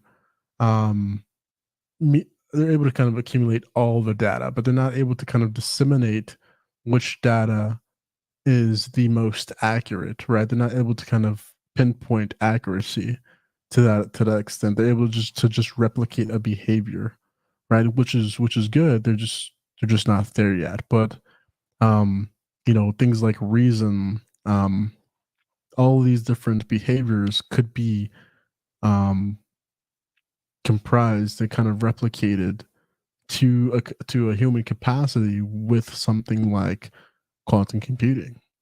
So again, something to kind of look forward to, or not, depending on your perspective. But I think with the majority of society, what they want to do is they kind of want to try to get ahead of something like this, right? But if you want to get ahead of something like this, the thing that you want to do is get ahead of the policy, get ahead of the law, right? And to get ahead of that, you really have to understand the technology, which is why I emphasize education, right? Because you can't do anything without establishing that you have a reason to present a matter of safety or concern, right? Or issue to legality, right? So again, education. I Um, have a quick question before we move on to the next subject. Are you familiar with probabilistic computing by any chance? Probabilistic computing, yeah. Yeah, I think I butchered that name too. But yeah, that because you mentioned it, the qubit, how that was computed, how it takes in zeros and ones at the same time. And I had a friend who took a course on probabilistic computing, I believe. Yeah, I think I said that right at that time. But anyway, yeah, he took a course on that, and he was telling me how it's similar, because it's similar to the qubits in the sense that but like it has. I don't know if I'm describing this right. He was describing it to me, and it was very interesting. But when you just describing qubit, it just reminded me of both. I just wanted to know if you're familiar with both, which one is faster. I would assume quantum computing is faster still, but So yeah, what the thing is, quantum computing essentially it's able to kind of produce things within an instance, right? So its energy source is to kind of it's able to replicate a natural energy sources to also present more of a things more of like within an instance, right? And sure, it could be capable of doing that, but if the technology that we have isn't able to communicate with that, that also presents a problem, right? So probabilistic computing, right? It could be, I guess, a way for our computers, or the general public's computers, to be able to adapt to something like a quantum computer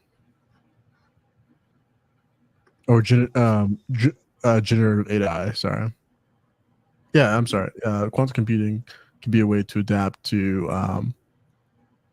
the probabilistic computing. It could be a way of housing generative AI within our public ecosystem of computers. That makes sense. Yeah. no, I get you totally. Yeah. Interesting. Yeah, that was a good topic. Very interesting stuff. What do we have It next? definitely sounds interesting.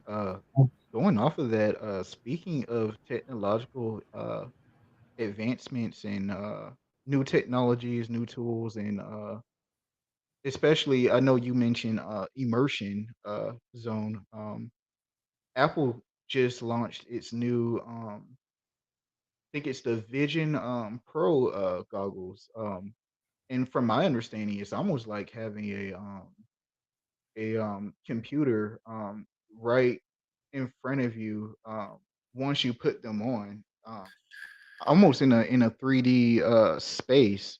Um and I know it has built-in iOS, it has built-in I forgot what it is that Apple uses right now. I'm But not exactly too sure what the technology is, but I with this technology, for you Sword Art Online fans, if you guys could just imagine, if you're solo leveling fans, imagine that prompt just popping up in front of your face, right? But you know, and asking you, hey, you need to do like 500 sit-ups, 10-mile run, uh, 10,000 push-ups, right? That could be your reality. Just imagine that being your reality. But just on a serious note here, yeah, Apple VR headset. There's like 30. First of all, I it's think like they're 3,500. 35 grand, not grand, $3,500. So it's crazy, right? Crazy.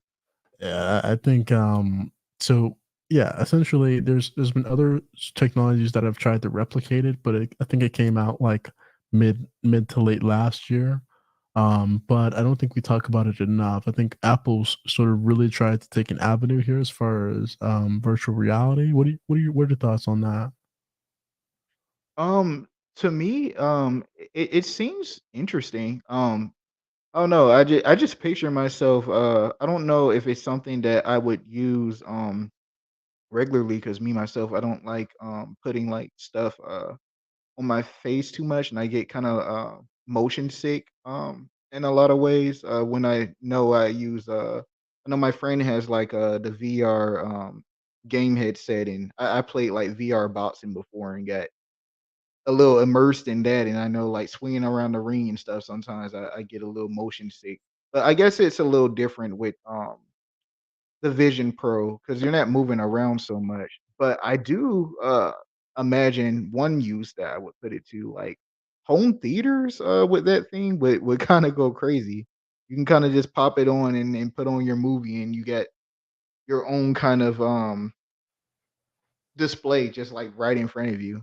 So I feel like there could be some leg room here, some wiggle room here to just make them like all like everything you could possibly need to look at, whether that's like the road, or let's say yeah, things can be a lot more simple if there was a pre laid out map of all the roads, all the infrastructure. You just had to download that, put it in your goggles, drive on the road, and you'd still see all the cars, but you would see like the markings on the ground of the path that you need to go. Right, you'd be able to map it to your car. Right, you could see stop signs. Right, um, like things like that, I feel like would be extremely practical and a very interesting route to go down That's for. a crazy good use case to bring up. I like that. I didn't think that. I didn't think of when I think of VR, I didn't mean to cut you off too, but yeah, just I had to bring this up. But when I think of VR, I always think of games and stuff like that. But you bringing up like actual like real life implementations, that's a great example because a lot of people, they get distracted on their phones and whatnot while they're driving. And they're, one of the things they don't like to do, they don't have the dashboard. They like to look at their phones as they're looking at directions, because it helps them, visualize and understand the path that they're going better. But yeah, having those glasses on and not having to look down that's just really cool. And to actually have that experience, that I think that people would love to, be able to see that as well. So yeah, oh that's yeah. dope. I didn't even think of it like that because car manufacturers have been forever. They've been trying to figure out this issue because they want the cars to be safe, of course, but they don't want like your the what do you call it the entertainment system of the car to be so distracting when you're looking down or to the side where you're not looking at the road. That's not a good look for any company when their cars are causing accidents because people are playing around or having a hard time getting to what they're trying to get through playing with the entertainment system. Right, so you could basically have a car come with your Apple VR, and then you're always looking at the road, technically, even if you're in the back seat. And then maybe they could create some type of function to where, maybe your front seat turns into your back seat, so they could put it into uh, like a two seater, like a coupe, and then you just be more practical all the way around. Maybe. Facts. But yeah, speaking of virtual reality glasses, moving on to our next subject or topic. The biggest question is, are we really real? No, I'm just kidding. We are obviously real. But no, this question taps into the opposite of that question. Because right now we're stepping into, like, I'm pretty sure most of us are familiar with the term of virtual reality, but we're stepping into a time period now where we're having a lot of subsets of this so-called virtual reality. So now we have three other reality in the virtual, well, in the technological side. So we have mixed reality, augmented reality, and extended reality. So I'm going to briefly define all four of these, including virtual reality. So VR, or virtual reality, or VR for short, is a computer-generated environment that stimulates a realistic experience in which users in this environment are able to interact with elements in said environment, using various devices such as headsets, gloves, and these headsets and gloves are usually paired with motion sensors that are they go hand in hand with this world, so it's able to detect what you're doing in real time and apply it to whatever you're seeing in the headset that you're wearing, or whatever type of glasses, or whatever is allowing you to see this virtual reality. So moving on, and then we had an example, the Apple VR goggles that was just stated in the last topic. So next we have augmented reality, or AR, which overlaps digital information on the real world environment.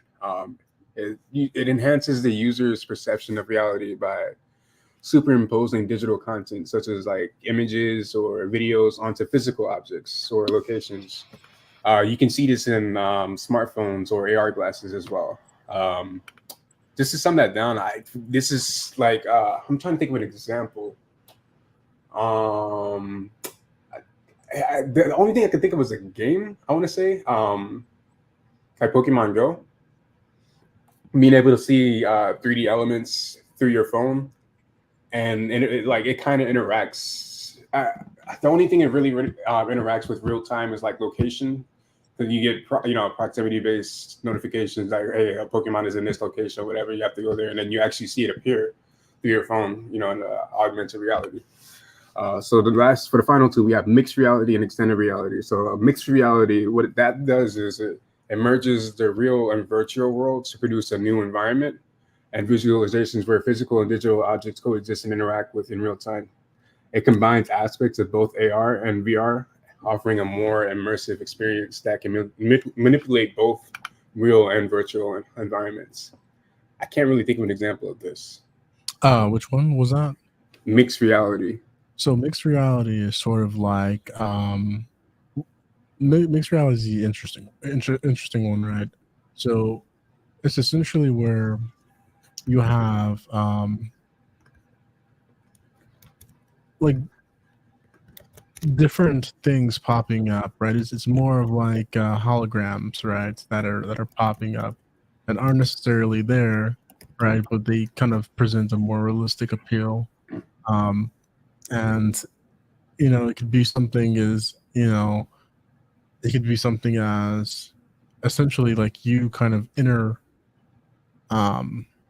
interacting with said devices or whatever it is. I'm gonna try to get a more so it's essentially like, yeah, you're able to alter certain things within that space, right? Unlike augmented reality, where you basically are able to kind of just drop things in there, random things there. With mixed reality, you're able to kind of alter those things. Okay. Yeah, that makes sense. It's like the next step. Like, okay. Sort of, yeah. There's a little bit more to it, but yeah, that's essentially what that is. Gotcha. So the last bit is extended reality, and this is an umbrella term that covers virtual reality, augmented reality, and mixed reality, encompassing all. And it extends the reality we experience by either merging the virtual and real worlds or by creating a fully immersive experience altogether in its own sense. Absolutely. This is the dream. This is the wet dream of many sci-fi enthusiasts, where you're essentially you're able to kind of project yourself. To give a more extreme example, you're able to kind of project yourself into certain aspects of cyberspace and kind of create a world that may not exist and create little things within that world, or even it's essentially what that is. You're just kind of able to interact with a world that is not necessarily visual to all, unless they have that same kind of lens that you do, whatever you're using, whether you're using the Apple VR or to access that domain, or a lot of there's a lot of companies diving into VR, and I don't see why, with the current projections for quantum computing, how that may not also affect virtual reality and reality as a whole, from our visual, from a visual sense. So that's something to look at. For certain. Moving on. So we had the topic of discussion, large language models earlier with quantum computing. But yeah, now we have a new company that goes by the name of Rabbit, and they've released an AI. I believe it's a device, right? And this utilizes large language models in combination with large action models. What this is able to do, this device, it you can kind of think of it as a chat GPT, but in robot form, in which it can take in verbal commands and actually do things with those verbal commands. So, Yeah.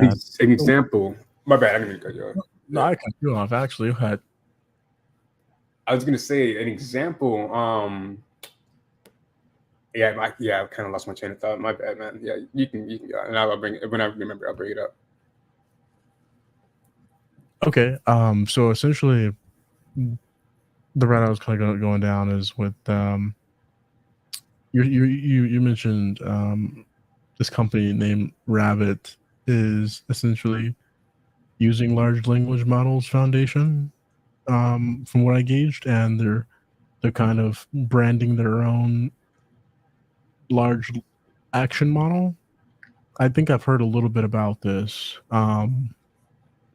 So what I gauged is basically they're kind of what they're basically doing is using a similar foundation as large language models, and they're creating a what's called a large action model, capable of not just doing what you say but performing it as well. So, you know how we kind of talked about that. We all kind of talked about that quantum leap. Um, this may be another step in the right direction. So, like many large language models out there, they can't exactly disseminate, you know, what is the most accurate information. It'll only kind of gather all the information that's possibly out there and then display to you the most recent or the most controversial out there. And so that's typically what a large language model like Chat GPT does, or a large language model foundation would do. And again, it's depending on the behaviors that it's been programmed.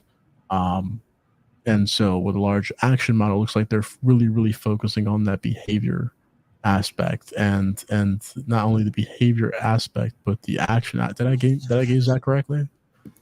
No, yeah, for sure.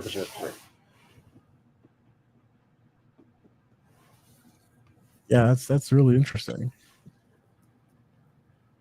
Yeah, And to sum it up, it's basically like Zone said, it's a large action model, and what it does is it turns human human intent into actions, like actual actions, by imitating and replicating a series of actions that you feed it. It only takes one imitation, one replication of a set task or action or workflow to feed it for it to actually replicate it and be able to learn from it. So that's very interesting in itself too. damn, well, I mean, is it released yet? I don't even know if it's released yet. I know. I'm actually not too sure if it's released. I think I mean, when I was looking into it, I saw like physical, like multiple physical product, like things of it, like devices of it, and I think it is an actual device. It's not like it's a device that you connect to other devices, I believe. So I think I remember it being called an operating system. I think they were trying to make it like an operating system like Windows, but more of like yes, and and it's like a subscription based thing too that you have to pay monthly for. That would suck. That would suck. I hope that's not a thing, because if they could put this operating system within all devices, that might also make things more. I guess when it pertains to like more of an immersive, seamless thing, I guess to make that experience more immersive, so that instead of saying like you could be like, hey Cortana, how is this? Can you test this and this? Can you do this instead? And then I don't know, but that would be actually a huge headache. It really just depends on how I think they really work this operating system, called Rabbit. Yeah, I mean I don't know. I think it's Rabbit OS. But I'm looking at it right now. And yeah, it says I think the company's name's Rabbit, and they're making an OS called Rabbit OS, based on a large action model. They call it. Okay, yeah, Rabbit R1, right? Is it Rabbit This is a R1? nice thing. I love the design of this website. Oh, this is nice. Always get fascinated by this. Anyway, yeah. This is dope. Yeah, that's interesting. Yeah, I think that concludes our technology segment. So moving on, we have movies and TV series. So first up on this list, we have The Boys season 4. This series is very very lit. I believe last year they introduced the new series Gen V, and that series was really great. I enjoyed that. I really enjoyed that one.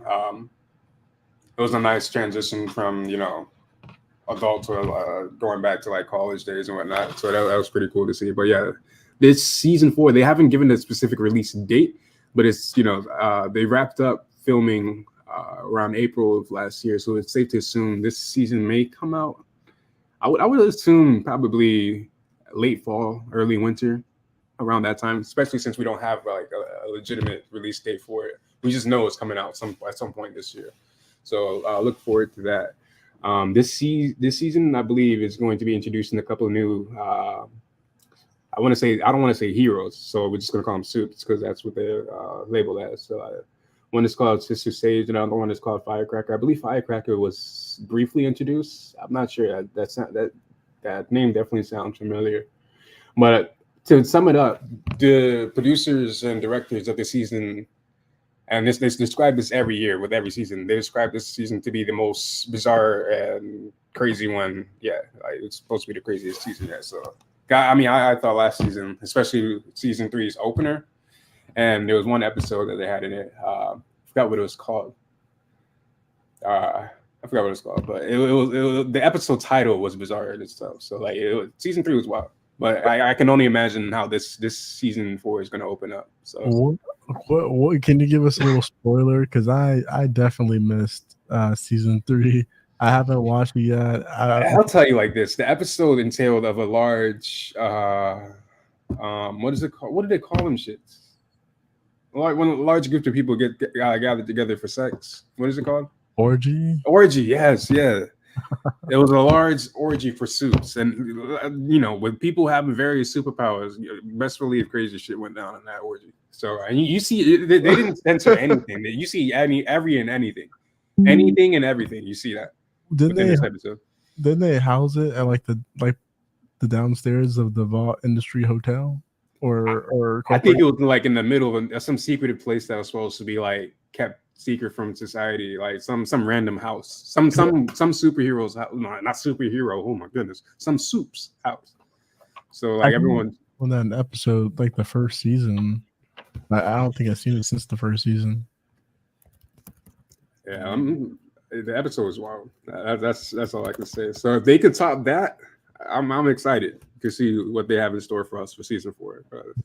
Vault International. From what I've been hearing, I don't know how you get crazier than it's already been. Man, I gotta re-engage. I gotta re-engage with it because man, I saw that cliffhanger on season 2, and I was like, bro, no, they're not. They're not going down this route. Like I thought that was it.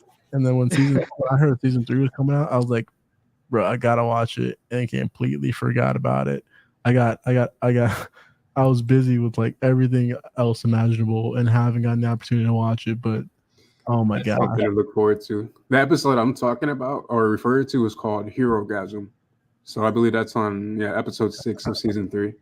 So it's not the final episode, but it's definitely the craziest episode. So if you're under 18, don't watch it. Definitely not. Absolutely no. not. Yeah. Please don't. Right. Yeah. That's funny. Wow. What do we have next up? We have Gladiator 2. It's been a while since I've seen Gladiator 1, but Gladiator 2 is going to be releasing November 22nd. The release date has been confirmed. this year, November 22nd, directed by Riley Scott himself. Look forward to that. I have high hopes for this one, especially it being with Riley Scott and the year of 2023. Like great things are going to happen. Come on. Right. Same. I'm looking forward to this one too. The original Gladiator is a classic. For sure. For sure. How long ago? Like how long ago did they actually come out with Gladiator? Gladiator, it's, been, first Gladiator? it's been a minute. Hold on. I'm gonna look up how old the first one is because I don't even know. 2000. Oh my goodness. Oh my god. It's been 24 years. 24 years, man. It's crazy. 24 years. Um, we'll get to That's see bonkers. we'll get to see Bonkers. exactly how far Gladiators came in 24 years. This will really put them to the test this year.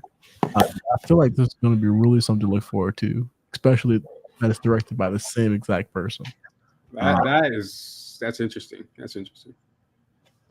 Yeah.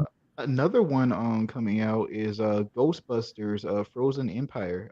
This one is coming out on this year on March the 22nd. Mm. It's a new meets old kind of story. So we're gonna see the new cast of Ghostbusters go back and team up with the old cast of Ghostbusters to take on a new threat that from my understanding is supposed to be some evil artifact that it unleashes ghosts. So This is it looks like it's gonna be an interesting watch for sure. Can't go wrong with Ghostbusters. is this the second sequel to Ghostbusters or no? This is like the number It's 4. Yeah, Ghostbusters it's been going on for a minute. I think this is the third or the fourth I movie. think it's fourth or fifth, something like that. That's It's got to be the fifth, I think, because there's like Ghostbusters 1, 2, and then there's like 3 other, different name titles after that. So this has got to be like the third or fourth one. Yeah, I I know mean, it's been third or going on fourth for a one minute. after the second one. I'm interested. I'm interested to find out what this is going to look like in the year 2024. Like I feel like this is just going to be a fantastic year for cinema. It's just been amazing. Like, every single thing that has been set to come out. It's almost like last year was a good year too, but I feel like this year is just they're trying to challenge us. I think this year is about challenge really, and this year I see no greater challenge than a new Ghostbusters. I feel like that'll be like the ultimate. This is how far we've came. So wow, yeah, I know you guys are looking forward to it, Yeah, definitely. I'm probably gonna go to the movie theater and watch this one. right? Yeah, it might be a good movie to go to the movie theater to watch. Yeah, this one perfect movie theater movie.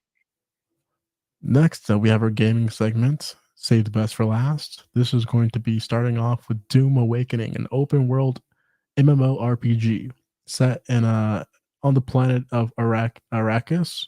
Now, when I heard that, I don't know if it's seclusive to Arrakis or if they're going to be traveling to other planets. Based on what I saw in the trailer, it looked like they would be staying on just that planet of Arrakis. But it's going to be an open world MMO, which to me, that screams like there's going to be a lot of opportunity to explore, travel, and to just kind of, hide from the sand monsters, I don't exactly know which direction they're going to kind of, whether whether or not we don't be able to do quests or invade certain villages or what. But I do know that if it's going to be co-opted. It's something to look forward to. The game trailer looked amazing. I do feel like there going to be like some more changes to it as we get closer to the release date, but 2024 is the anticipated release date for it. From what I've heard, yeah. That's exciting. That's exciting. So moving on to our next game, we have Dragon Ball Sparking Zero. So I believe a new trailer was recently released sometime last week, and it was showcasing the classic intense rivalry between Goku and that of Vegeta. Of course, it showed other iconic rivalries. I can't remember off the top of my head, but it was showing iconic scenes, planets, different battle scenes, etc., etc. And yeah, I believe the developer is Spike Chunsoft, something like that. I believe that's name Spike Chunsoft. I can't, Yeah, you're right. Spike Chunsoft. yeah, I've never heard of them before. But regardless, this is their quoted from them. They claim that they promised to elevate the Budokai Tenkaichi series that we all grown to love between 1 through 3. And another bonus and plus for this game is that it's supposedly rumored to have 164 playable characters. 164 playable characters. So that's probably the largest roster we've ever seen in any Dragon Ball game, at least from what I've seen. It was just a large screen and a lot of empty blank circles and hidden characters. So it looked really exciting. So I can't wait to see that. I believe the game will be playable PlayStation 5, Xbox Series X/S, and PC with using Steam. Steam. One thing I will say, my personal opinion, I did see the trailer. With the technology that we have, the advancements that we have in terms of all the gaming systems, the art is beautiful, but I don't know. I feel like it could. I don't know. I just feel like it could be a little bit better. I don't know. I could be wrong. To me, it just looks like it's gonna be similar to, I don't know if you ever played or saw the game Dragon Ball Z Kakarot, but to me it just looks like a more polished version of Kakarot. But since it's a Budokai Tenkaichi game, the combat is probably going to be a little bit more polished, and there's probably going to be a little bit more stage destruction. Since the actual fighting is the focus rather than the adventure element like it would be in Kakarot. But go ahead. I hope there's a story mode. That looks interesting. I hope the trailer didn't tune in on you guys. I don't know if you guys heard the trailer or not, but I tried to have it on mute. Oh no, Yeah, I no, think no, it was you're good. muted. I Yeah. wasn't able to hear it. Yeah, it looked pretty. It looks pretty legit for a Dragon Ball Z game. Yeah, it doesn't look too bad. You said it's going to be a continuation of the Budokai Tenkaichi series, or Yeah, uh, it's continuing after those games. Spike Chunsoft is actually it's a combination of the old Spike that merged with another company. Spike is the company that actually made the original Dragon Ball Z Budokai Tenkaichi games. They made 1, 2, and 3, and I think they also made Jump Force as well. I did. You know, Jump Force was very hated, but I did like Jump Force. Yeah, so it's by that company. Interesting. Okay. I mean, I didn't really like the quality of the game, but I did like the mechanics. That's something I really like. Yeah, I don't mind it having the same good old great taste, as they say, with the mechanic that they had in the old Budokai Tenkaichi game. I just would love for the graphics to be like, I want to see a game where it looks like damn near you're watching the episode, like a modern Yeah. time, because that's what that's the vibe that I got when I first was introduced to Naruto Ultimate Ninja Storm, the first one.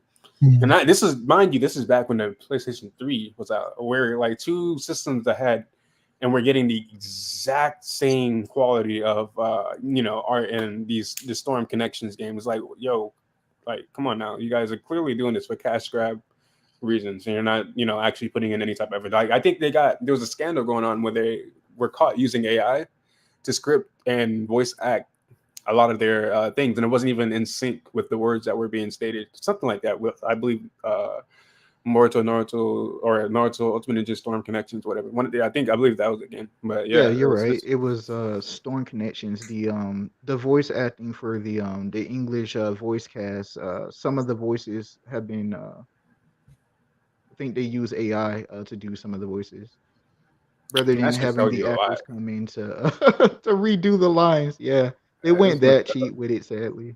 because this is supposed to be one of their best games because it's supposed to quote unquote connect all of them, everything all together. But all they did with everything is just retouch on the fight scenes, because it's the same and exact animated sequences for each story Right. in the story mode, with slightly different art. And some would argue, because I've seen comparison videos of the two, and some could argue that if not the same, the old was better, but it's just this is the type of quality and work that we're seeing with a lot of games nowadays. Not just Yeah. this game. I mentioned this before many times. In our previous discussions about Call of Duty, they're kind of becoming more or less like a cash grab series as opposed to like focusing on quality. But it is what it is though. You can't blame companies nowadays. Everything Yeah. else I focuses actually on money. seen the exact video that you were talking about. Like a lot of fans were pretty mad about that one. Because I've seen a lot of videos after that game came out where they were showing like the old Storm, and then they were comparing the exact same cutscene for connections to like the old game. And they were pointing out how there were actually more detailed textures in the graphics of the old game, but in the new one, they just up-resed it and brightened the color palette. And people were pretty angry about that. Like it gets so bad to the point with that one. I heard they released an apology statement about the voices. Oh, I The thought you were fake about to say voices. about the game. Like, Oh well, sorry, this yeah. game is so booty. Oh man, It's that ridiculous. would be that'd be that, oh that'd man, be some really bad, down horrendous for the game. yeah. They sent an apology statement about the voices, and they said that they would try to patch it in a future update. Not sure if that's actually going to happen or not, but Probably it is what not. it is.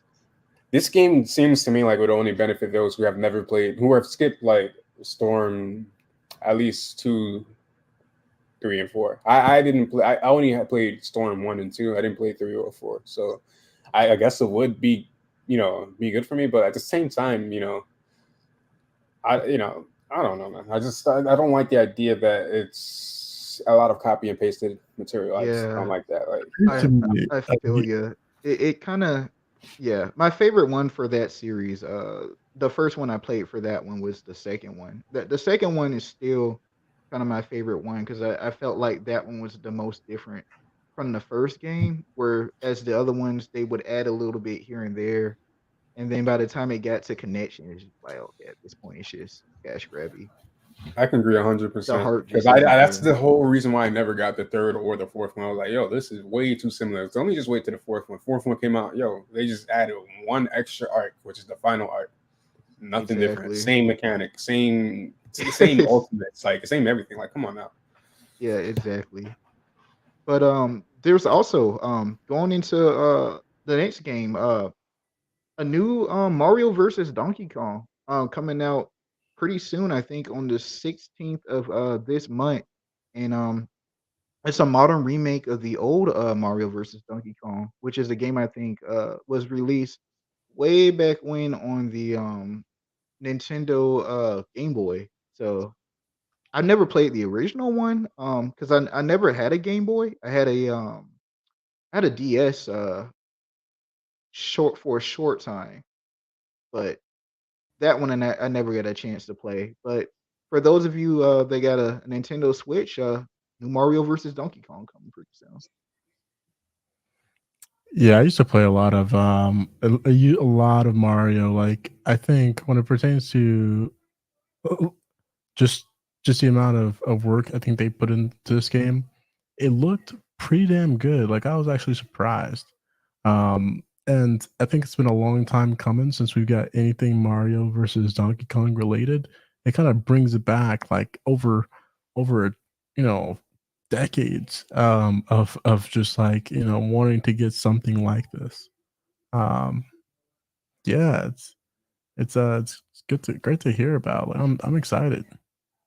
Yeah, same. I like how it's a complete from the ground up remake because a lot of times like they'll do like well, I guess you can't really do an HD remaster like that of the old Game Boy game. That wouldn't work out very well. But a lot of times they'll do like a HD remaster and just kind of up-res like the old game rather than reworking this the entire thing. So I like how they're doing that here and just modernizing it and bringing it back to life again, kind of thing. I always like to see that. As long as you can tell that the heart is put into the game and they actually cared and the game is fun and engaging. I And always like to see those old titles come back around. Nintendo's always killing it, man. I tell you, always killing it. I got myself a Switch as well, so I might just pick that up. Well, I need next, to give me a Switch. But yeah. you're gonna want it. You're gonna want to get a Switch. I guarantee you. I have a few games to Switch. We'll probably go over another time. Maybe we'll do Let's Play. I don't know. That's the biggest thing I want to hop on like with you guys, like Let's Play. I just need to get a system like ASAP, but in due time. Oh In due time. man, In due time. yeah, you got to. We still got to do versus Street Fighter versus some Throw hands, Tekken or man. something. I gotta see that. Throwing hands. BBtheBreezy versus Zone. Yes. I can't lie though. I've been practicing, man. I've been practicing. No offense, Breezy, but I kind of feel like I already know how this is gonna go down. But I would love for you to prove me wrong. I'm just hyping this up. Yeah, man. But I will say this: Mortal Kombat, though, I got both of you guys. So What on Mortal Kombat? Oh man! All right. If one of you guys grab it, I'll grab it. Tekken. I got Street Fighter 6. We could do Street Fighter 6 any single day of the year. Yeah, I don't. Which Mortal do you have? MK1 side or MK11 or X or? I whichever one was for the PlayStation 3. For the 3? Yeah. Okay, so like I played X and I played 11. Like whenever I go to like my friend's group or whatever. I've had it, but I don't. My PS4 doesn't work anymore. That's the whole reason why I haven't been able to play games like lately. My PS4 is pick up that PS5, man. Maybe we should do a PS5 giveaway for the most amount of people that the people that comment on our post the most. I think that's what we'll do. We'll try to do a giveaway, and yeah, I don't know. Maybe since they could be the lucky one. Like I make a false account. Hey, You'll never know. No, I can't do that. But that would be nice to have a giveaway though. That's always good.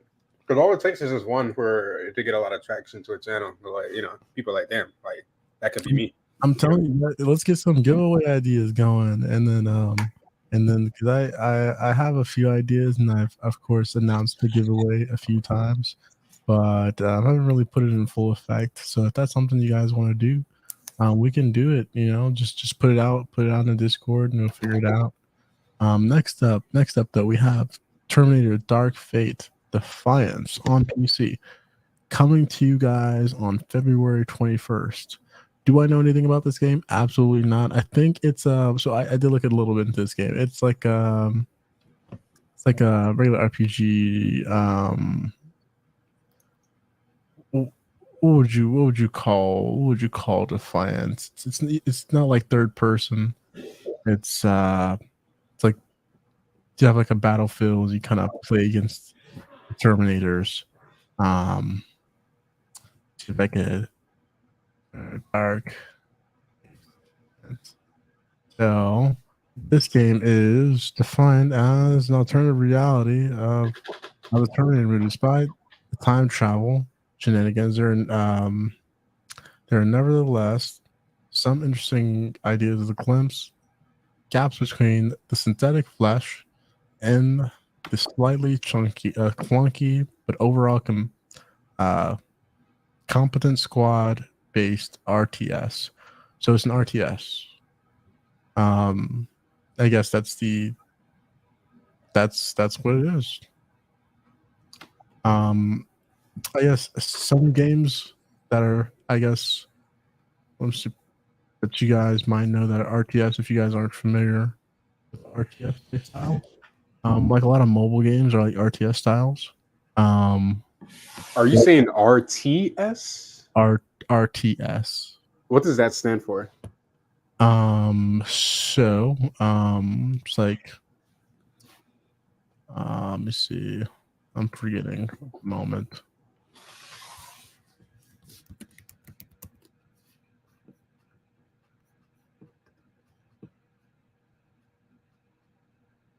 real time strategy. So just the yeah, Oh, I see. Okay.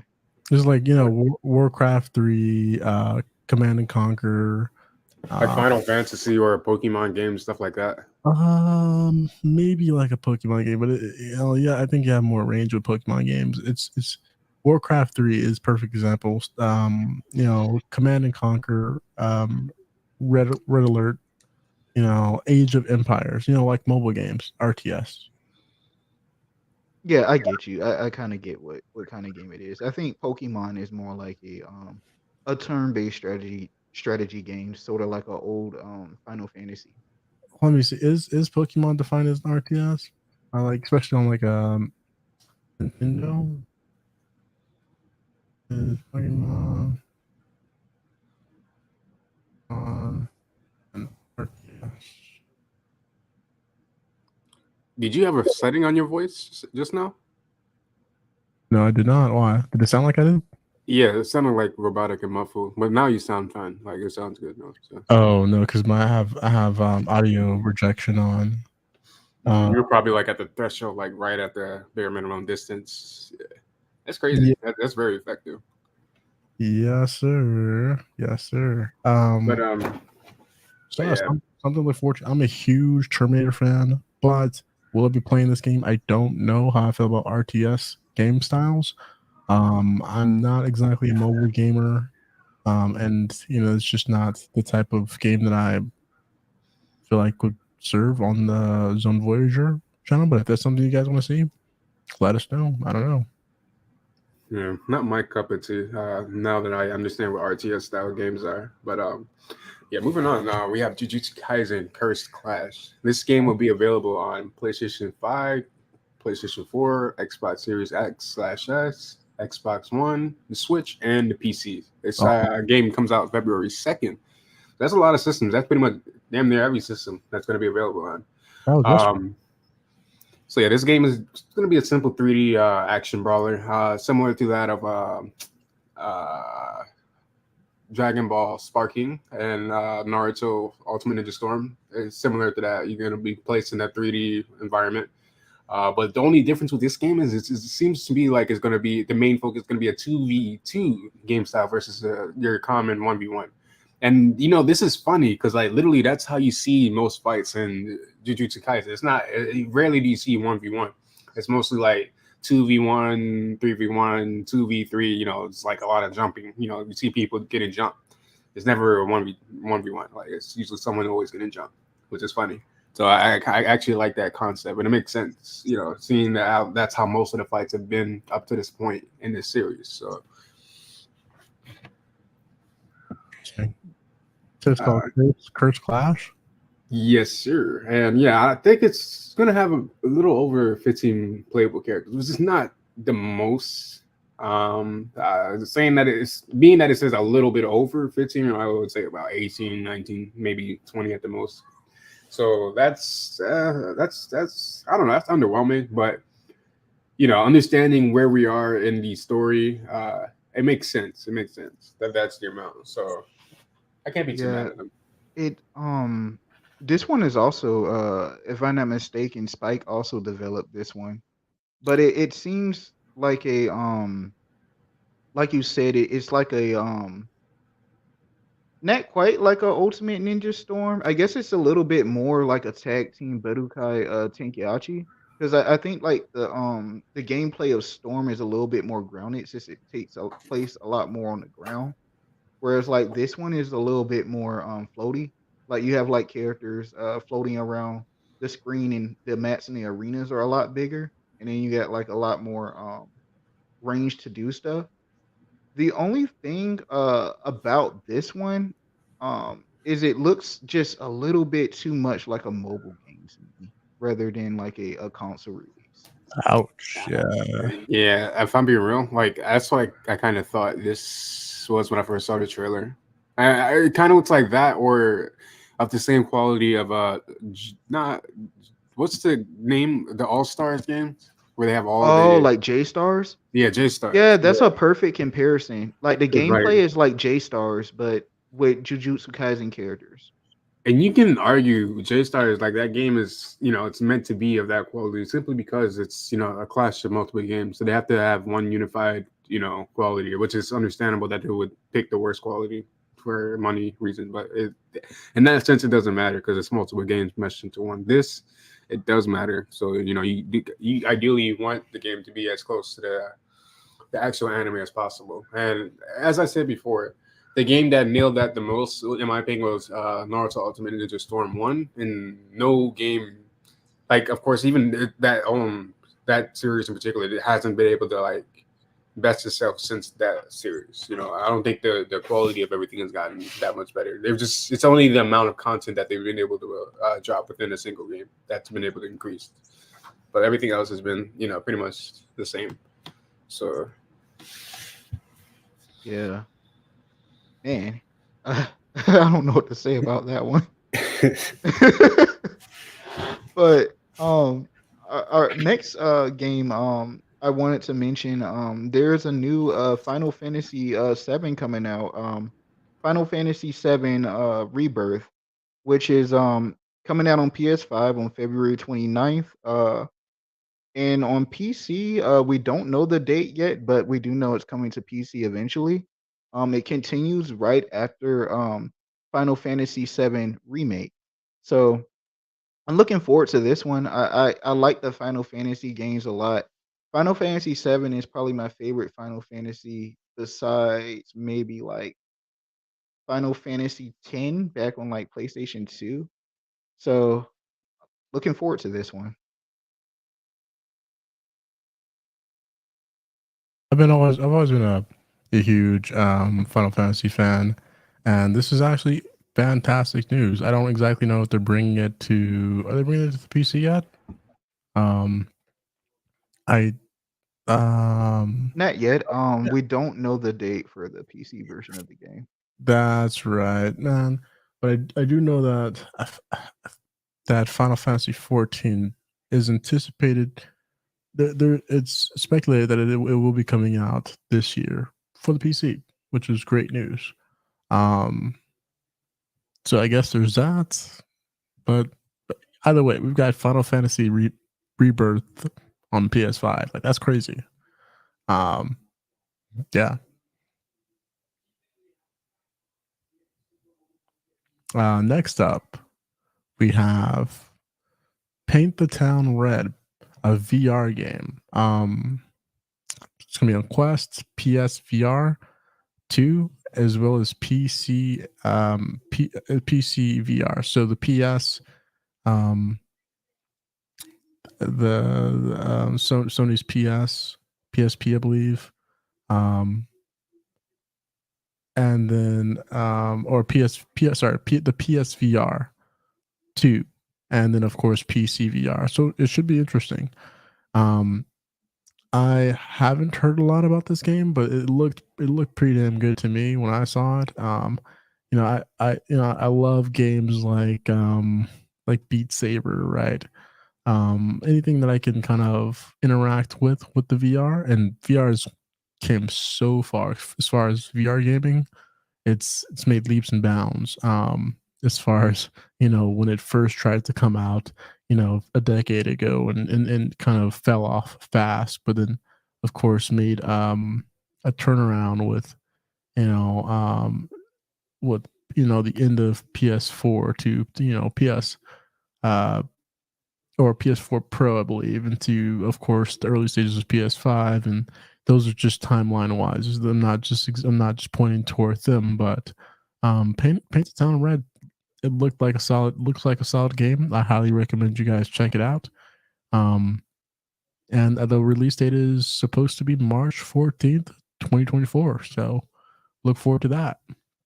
Yeah, also coming up is Chrono Odyssey. We don't have a date for this one, but this one is coming out supposedly sometime in 2024.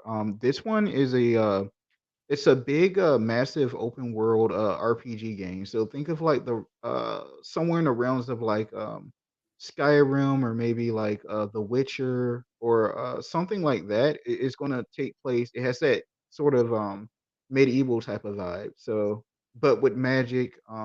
different creatures and enemies to fight. You know, that sort of realm. There's probably going to be dragons, all kinds of crazy stuff in that one. So And the game looks phenomenal. Like if I just pull up a trailer right here, the game it's just on another level. And I oh think yeah, graphically, yeah.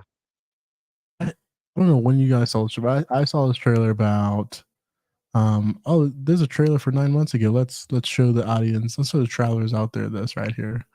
And you guys tell me how what you guys think about the game. I don't know if it'll show any gameplay. I'd assume so.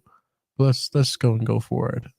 Because as you know, I'm looking at this trailer and I'm just like, okay, whoa. So it looks actually pretty good. And then they showed gameplay in the one that I saw. Oh, this is the official gameplay trailer. Um, the game looks amazing. It's coming out on PC as well as all the other two consoles as well. So this is something I applaud hands down. Like I'm a huge MMO fan. Currently, I'm playing Elden Ring on the Let's Play. So is this something that you guys would like to see on the Zone Voyager channel, or just kind of see maybe all three of us kind of go at it and play together? I don't see that being far from the equation here as far as likelihood of us all playing or at some point. If you guys would like to see that, it kind of gives me like Final Fantasy 14 vibes just based on some of the gameplay. It looks like you could play some different classes here. He's playing like a warrior class, and I believe on the developer, when they came out and made their um they gave their opinions about, not opinions, but they gave their message about what to expect from this game. It's, you're going to be able to play different classes, different races. You've got a mage, you've got an archer there, and it just looks phenomenal. And so, you know, um, I feel like the trailer definitely does a lot better explaining that I think I could do.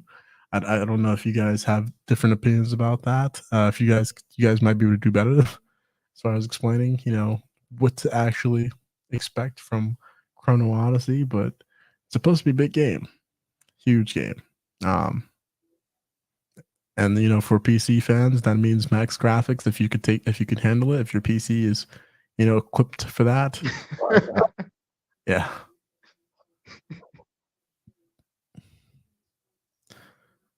I But yeah, can. that one's shaping up to be it looks really good. Like when I first saw the trailer, like you, I was amazed by the graphics. The combat, I can see what you're saying, where it reminds you of like a Final Fantasy 14. I thought like when I first saw it, I guess just because of the setting, it makes me think of like more of an Elden Ring or like a Dark Souls, but faster, like way faster as far as like the combat goes. But yeah, I'd say it's looking like it's a pretty shaping up so far to be a pretty good game. Yeah, yeah, yeah. I had hopes for that one indeed. It also reminds me of a game named Shia. It was also an MMO. But this one just looks like it's on a completely different level. The mechanics look great. Looks like you could kind of, put a, I don't know how that would kind of float well as far as the PC side goes for controller, but um, hands down, looking forward to it. It's dropping 2024. Look forward to it. I know I am. Um, I think that pretty much wraps it up for this Sync Zone podcast. Has been a very, very long podcast, I think. um, no blocking these. We had a lot of rich subjects, man. Like I'm not gonna lie. Like even though the list was short, each topic that we had, we could have delved deeper into a lot of these topics, but some were cut short for certain reasons. But it was a lot of good stuff. I got a lot of good stuff to talk about. And as always, I had fun. I had fun being out there. There's so much stuff, and again, we're going to be going over those. Trying to create certain segments. So if there's certain segments that you guys, certain animes, movies, series, shows, games that you guys want us to specifically talk about and really go into in depth, may catch us on Discord, but for sure you will be catching us on the Sing Zone podcast here live with you guys on YouTube. And of course, make sure to follow us on all social media platforms. Do you guys have anything else to say before we take it off? Yeah, I think I just enjoyed being on the stream, and I thought the topics were pretty good. I'm just looking forward to some of the releases that we mentioned. Same here, man.